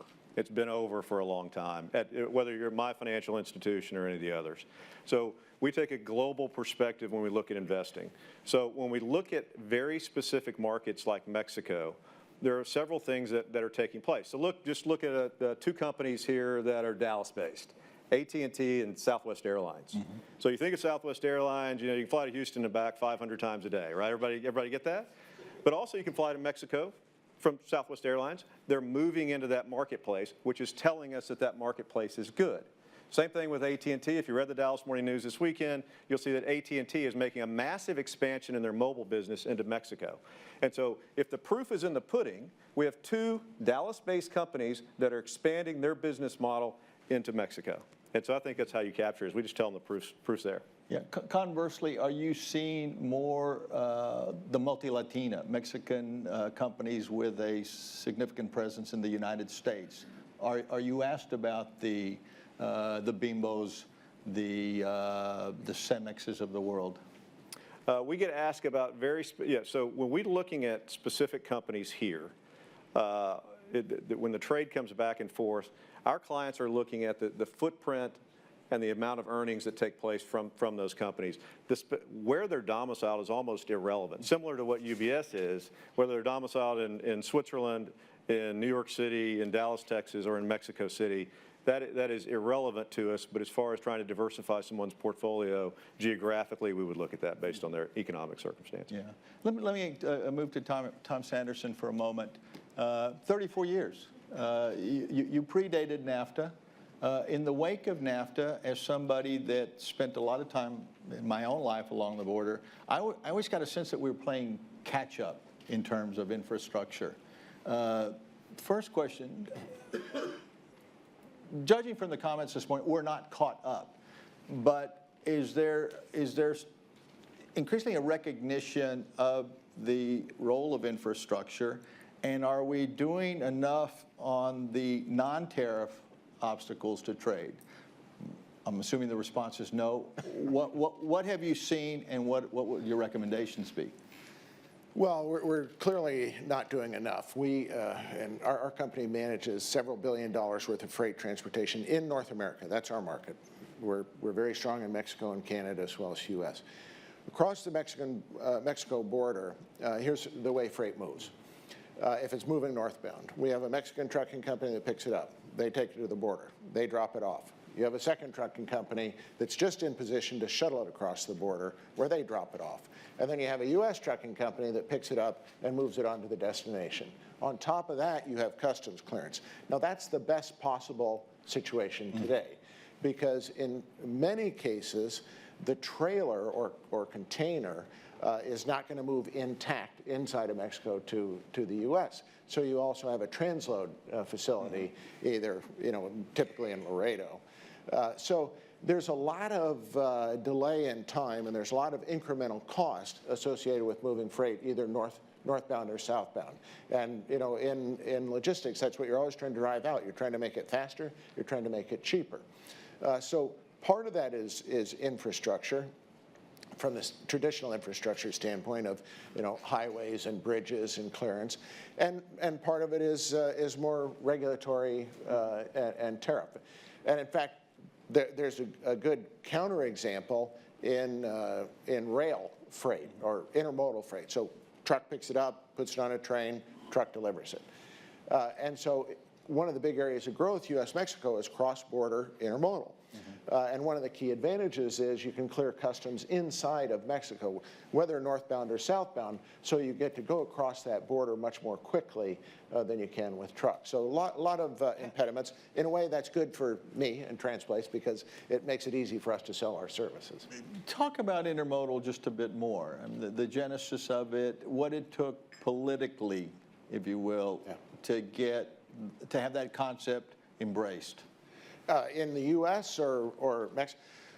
Well, intermodal's been around for a while in the U.S., but it was a trailer on a flat car. So you basically took a highway trailer, lifted it, and set it on a flat rail car and moved it around the U.S. I had the good fortune, I worked for two great trucking companies in the U.S., Schneider from 80 to 85. 80 was the year the trucking industry was deregulated. J.B. Hunt in the early 90s, and had a real pleasure of working with Mr. Hunt when intermodal started at Hunt. And Hunt really changed the face of intermodal in the U.S. Because it drove that freight out of trailers and into containers. So you have a 53-foot box container, so it's separated from its chassis, and you lift that container and you can put two of them, you stack two high on a rail car, and the economic advantage is just phenomenal. So you're able to move freight at a much lower cost intermodal. Now, cross-border U.S.-Mexico intermodal is really, there's a fair amount of automotive freight. Because auto industry is so big. So you do have a fair amount of intermodal freight, but there's a lot of other products being manufactured in Mexico, appliances, washers, dryers, et cetera. And so intermodal is really just starting to take off. You don't quite have the level of double-stacked infrastructure. The U.S. railroads have done a phenomenal job of raising bridge height so that you can run those trains underneath, having double-wide tracks so you can run a train in each direction. Terribly inefficient if you have to pull one train over while the other train goes by. And so some of that infrastructure is needed in Mexico. That would really help the Mexican ports to bring freight, through Mexico into the U.S. from the ports. Today, most of the port traffic that comes into Mexico is for Mexican consumption because you just don't have that rail network that can get that freight from Mexican ports all the way through to the U.S. Talk a bit about, because it's in the news so much, and I think people in this room are routinely asked about security in Mexico, not just in doing business, but in terms of that movement of freight. How big a challenge has it been, and how have you seen companies manage around it? Well, in general, security in Mexico, I think a lot of people are afraid of Mexico, unnecessarily so. We have our main office in Mexico is in Monterrey, and we had our board meeting in Monterrey 2 weeks ago. So, you know, Monterey is a fantastic city. It's a safe city. Like Dallas or like Chicago, you could go to the wrong place in Monterey and you'd be in trouble. But it is a very safe city. So I think that perception that still exists in the U.S. of, you know, a general lack of safety is just flat wrong. Now, crossing the border, there still are some issues. You know, there are theft issues at the border, and a lot of it is because the friction at the border of having to have trailers and containers sit, it makes it more susceptible to theft. So, you know, when you've brought that trailer across the border and it's sitting in a yard in Laredo, and it's got, you know, Microsoft product on it, or, you know, something like that, it's just, you know, it's a target. But in the same way, we haul a lot of freight out of Memphis. And you have the same kind of issue in Memphis. If you're not paying attention to what you're doing, and you can have a trailer, organized crime will follow trailers for hundreds of miles in the U.S. before they'll steal that trailer. So it simply isn't worse in Mexico than the U.S. Having said that, that's kind of, you know, faint praise, right? It's a little bit of an issue in both countries. Picking up on that same theme, Tom Stacy, large global companies operated in markets around the world. From a corporate perspective, how do you view security issues? Are they issues at all for your operations and your clients? Well, security issues are critical. I mean, most of our security that clients ask us about today are more cyber security issues. Is my information going to be stolen? And that's something that every major financial institution in the world has to address.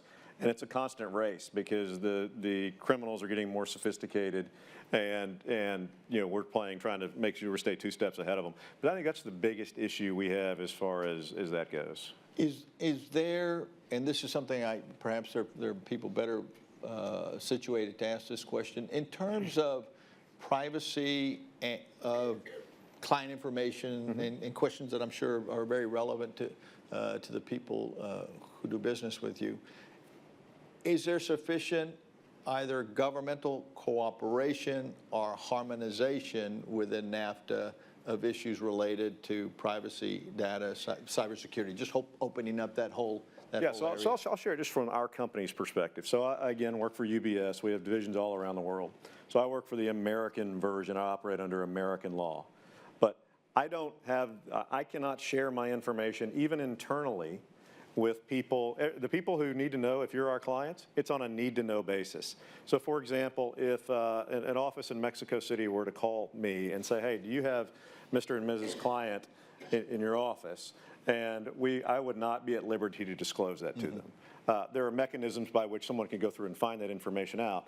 But, so that's the most important part. Excuse me, we have internal controls. And then when something happens, so when somebody tries to hack into your email and get some money from you or whatever that process is, we report that through the regulatory bodies in the U.S., and they try to track that down through various places, but it is extraordinarily difficult, as you can imagine. Yeah. But what we try to do is stop that and prohibit that from happening to begin with. Okay. I'm looking over at the clock, and this is, I think, also the time, if you were at a ball game, it'd be the 7th inning stretch right before noon. And what I'd like to do is, rather than have us all sing "Take Me Out to the Ball Game" or whatever they do in Wrigley when they're stopping one short of the playoffs, is involve the audience. And I said, Pia, I'd go to you first for a question, then I've already forewarned Jeronimo and Eric, and just to try to involve the group a bit more, because there's a lot of expertise in this room. So Pia? Well, I'm pretty loud. I think I can speak up. I'm Pia Renyes with the Federal Reserve Bank of Dallas. So I actually have 2 questions, so one for each Tom. So Tom Stacy, you know, we've been hearing from our friends in Mexico at the Mexican banks increasing problems between international banking, cross-border banking, correspondent banking, so difficulty moving money back and forth borders. I'd like you to comment on that, please. So are you speaking specifically just like wire transfers and that type of things? So basically what we do is if someone's trying to, if you called us and said, hey, we wanted to move money from one financial institution, you call and say, hey, I want to wire X amount of dollars to Mexico. We have a set of procedures that we go through to do that. Which is a couple of levels. It's a little bit more, intrusive is not the right word, a little bit more diligence, probably a better word than if you're trying to do that, than if you're doing it just inside from account to account in the States.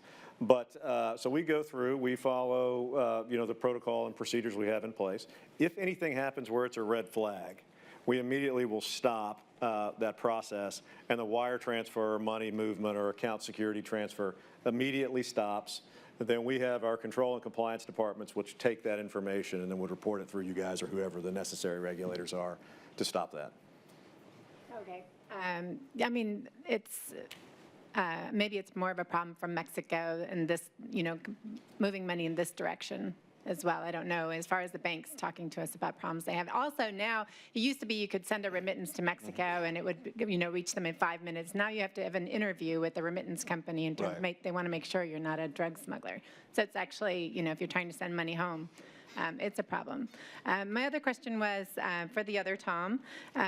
So about 15 years ago, the Dallas Fed and I, we went on an excursion down to Laredo and we did a little study or in a set of interviews and research on how the trade works in Laredo in terms of this really complicated, inefficient process of, like you said, Mexican truck brings a freight to the border and then it drops it, goes on a freight forwarder, a drayage carrier moves it across the border, picks up by the U.S. trucks. Have things gotten any better? It sounds, where's Laura? I think her cow would be dizzy moving around. Yeah, the cow is spinning, but still go ahead. No, they're really, it isn't much better. It's just a slow process. And the thing is you've got, more expensive trucks, more expensive drivers. They're doing what's line haul, so into Mexico. And you just can't afford to have that kind of asset and at that cost sit and wait at the border to cross. It's too much time. It's too expensive. So that's the way it works. Thank you, Pia. And we'll come right back over. Jerónimo Gutierrez, the director of the NADBank and former undersecretary at the Ministry of Foreign Relations. Thank you, Ambassador, and thank you to the panelists. Two questions on mostly for Tom Sanders on logistics and trade has, NAFTA has grown, that's obvious, and logistics and transportation has become more important, and it will continue to grow. That's pretty sure. So, are there any important changes that you envision on the nature of the logistics business, the type of trade, the mediums used? Most of our trade is surface trade, but versus other means.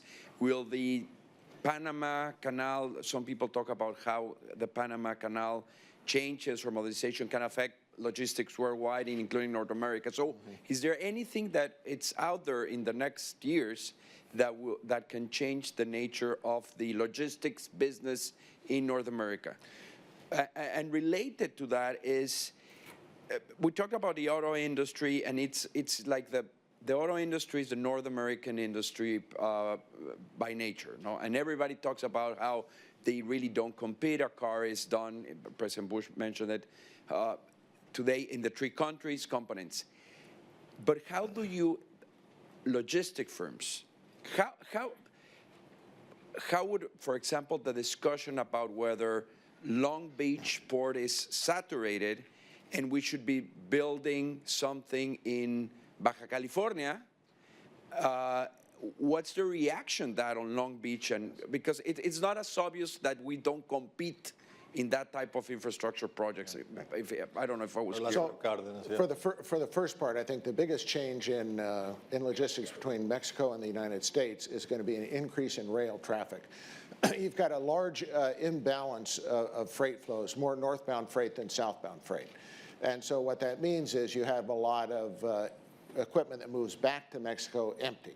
That's very expensive if you've got a tractor and a driver, they're moving that empty container. So typically what you see, you've seen in LA, what you see in Miami is where you have those imbalances. And a lot of long haul freight too. This is freight that's moving, 1,000+ miles.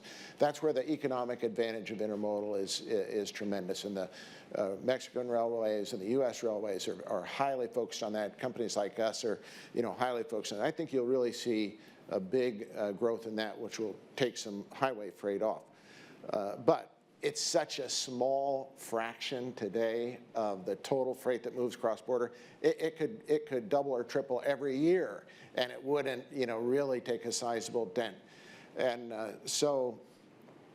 one of the real impediments that we've got now is about 70% of all the truck freight between U.S. and Mexico crosses Texas, and over half of that crosses Laredo. And so one of the real bottlenecks is I-35. And right now we've got a federal highway bill is under discussion. We'll see, kind of skeptical that anything gets done. But, the U.S. is not investing enough in its highway and bridge infrastructure. The federal government spends about $50 billion a year on highway. It only takes in about $35 billion from federal gas and use taxes. So there's a $15 billion shortage, and really we need to spend more than $50 billion, but where's that money going to come from? Federal gas taxes haven't been raised in over 20 years. When you think of anything you bought 20 years ago, whether it's your car, your house, anything you bought, and how much more expensive it is today. We're just not adequately funding our infrastructure. We built the entire interstate highway system on a user fee concept. And yet we can't maintain it with that. So that's my rant about that. Let's go over here. Oops, I'm sorry. I want to say, and port. On the port, I think there is a lot of opportunity for the Mexico ports. LA, Long Beach, they don't even want that port, right? Even though the jobs are fantastic. But you have strikes, repetitively out there. That's a huge disruption to the flow of freight. The problem with Mexico is today it's too much longer to get the ship into Mexico and then the freight across Mexico into the U.S. And the rail infrastructure in the U.S. isn't good enough to move it fast enough to meet that. But I think it's a huge opportunity for Mexico, but it would take a tremendous investment because economy of scale is essential in that rail intermodal move. Okay, over here. I'm Barry Prentice, University of Manitoba. My colleague Stephen Blank and I have written on the topic of cabotage in North America. And part of the land issues you're raising are really a fact that we don't have free trade in transportation, and particularly marine. North America is essentially an island, and yet we do less marine trade around this island than you'd find in Europe or Asia. And when are we going to finally, shall I say, grow up? I would hope soon, because you're exactly right. On cabotage is even worse. A Mexican trucking company that comes into the U.S., let's use Canada as an example, so we share the border here. A Canadian trucking company that comes into the U.S. with a load of freight can do one and only one thing, and that's haul a load back into Canada. A U.S. company that hauls a load of freight on a truck into Canada can only come back to the U.S. There can be no movement. If you look at Europe, France, we think of France as a closed society. In the European Union, they're really worried about the Eastern Europeans coming in and taking all the truck driving jobs in Western Europe. But even there in France, they allow that Eastern European driver that comes into France to do 4 moves before they have to leave the country. So our continent is more restrictive in its trucking protection and protectionism than is the European Union. Quick to Tom Stacy, one regulatory obstacle that you encounter routinely that you would say, boy, if we could eliminate that, we would have a much more fluid, efficient flow of capital within North America. What? A lot of regulatory obstacles. I don't know if it's a regulatory obstacle. I think it's an apathetic. It's kind of apathy or, excuse me, a lack of leadership or something along. I mean, it's hard to quantify what it is, because if you quantify it easily, you could fix it, right? But I think a lot of times when you're in an environment and it becomes difficult, if you're like me, I got this little project that sits on my desk, and I don't want to deal with it, and so it sits there for a long time. And I think that's what happens in trade and in investments is if you're not real comfortable with it, it'll sit there for a while. And so it takes leaders, you know, it's going to take a strong leader or leaders, plural, to go through and fix that. I don't know if it's regulatory, but more along the lines of that I think we're lacking a little bit. Okay. Eric Farnsworth? Oh. Council of the Americas. And then we'll have one more. Eric. Lee. Tony, thank you very much. Congratulations to the panel and congratulations to the Bush Institute folks. This is a terrific program and really worthwhile, so thank you for doing it.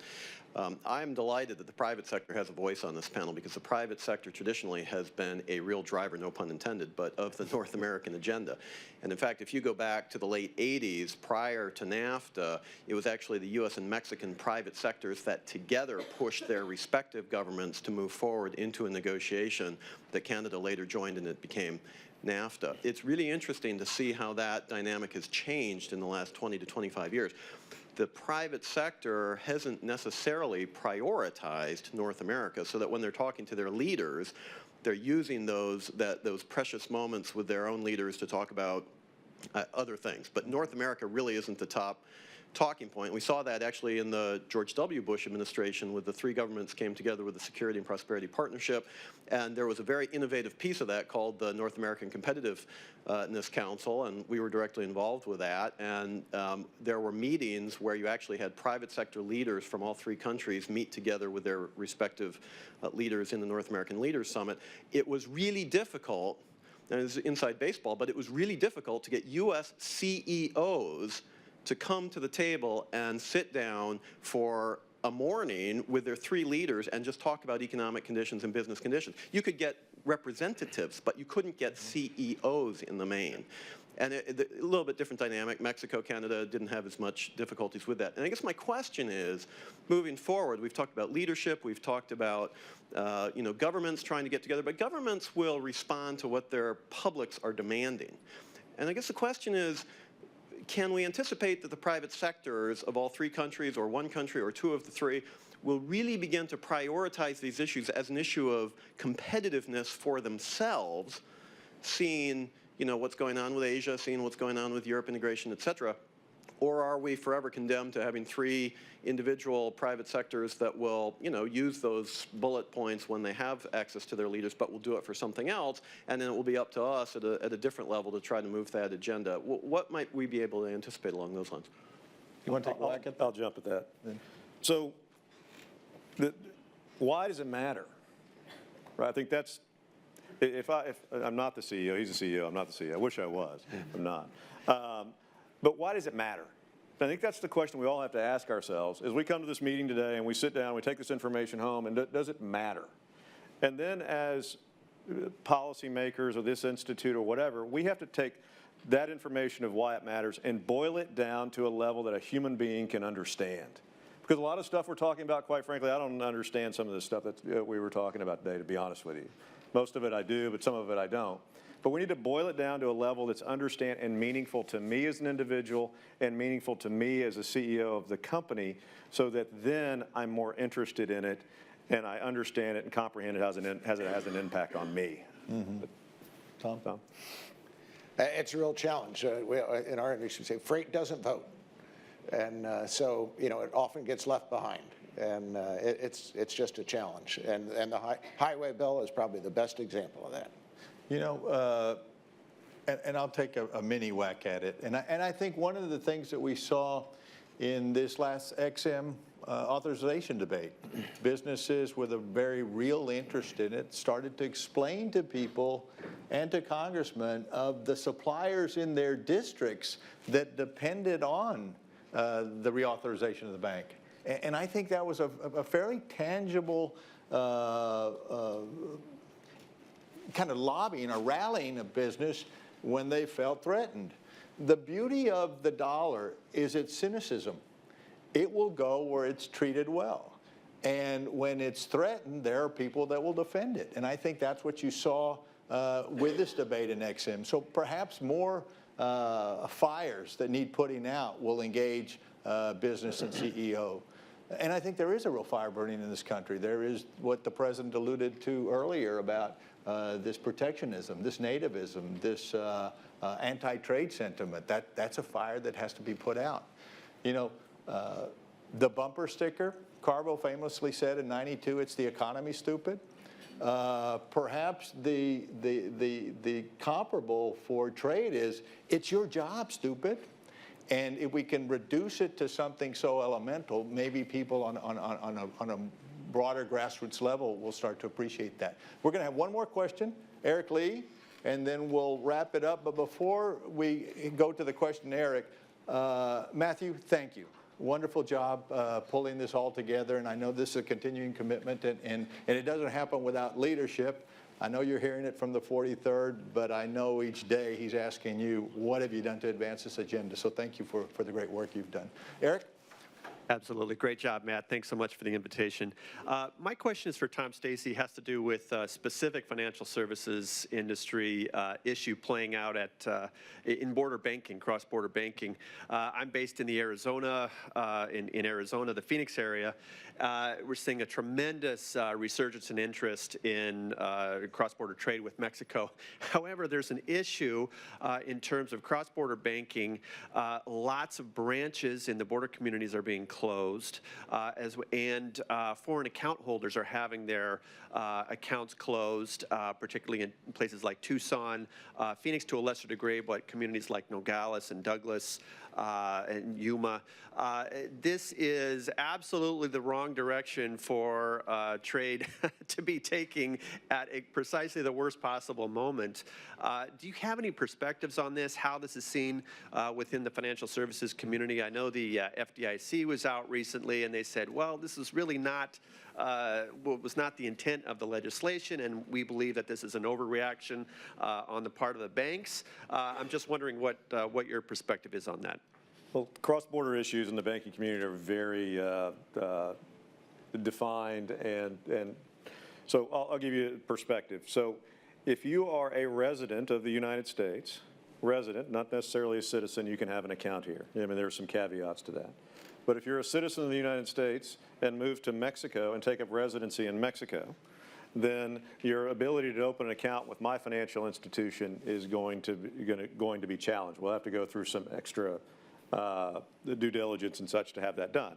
And that's by design, it's by regulation. The general reasoning for it is because in order for someone like me, I'm licensed to practice. I don't have a license to practice in Mexico. I don't have a license to practice in England. And it varies from country to country what the specifics are around whether an American citizen or a Canadian citizen can have an account in the United States, but it's really country specific. So for example, to put it down, the tax structure in the state of Texas is different than California, right? So if you pick up and move to California, regardless of what you think of their tax structure, you got to pay their taxes. It's the same thing here, whereas if you move your residency into Mexico, you have to deal with the rules and regulations that Mexico has in place, plus the cross-border rules, we call it rules of the road, that they have an agreement with the United States, and fill in the blank country, it doesn't matter what it is. But those are, just things that have happened over the past probably 10 years or so that they've become in place. Okay, well, great. Well, we're going to, and let me close by, again, thanking the Bush Center and Karen Prothero is here, and she and I serve on the Southern Methodist University Board of Trustees, so I also want to thank the folks at Southern Methodist University for being part of this and hosting us all this morning. And to our panelists, Tom, thank you. Well done.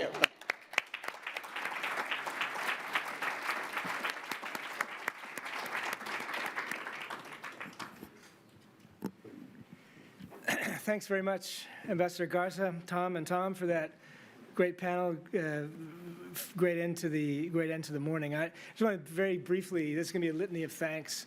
Very grateful to President Bush for his remarks and for his support of this initiative, and to Margaret Spellings for her support as well.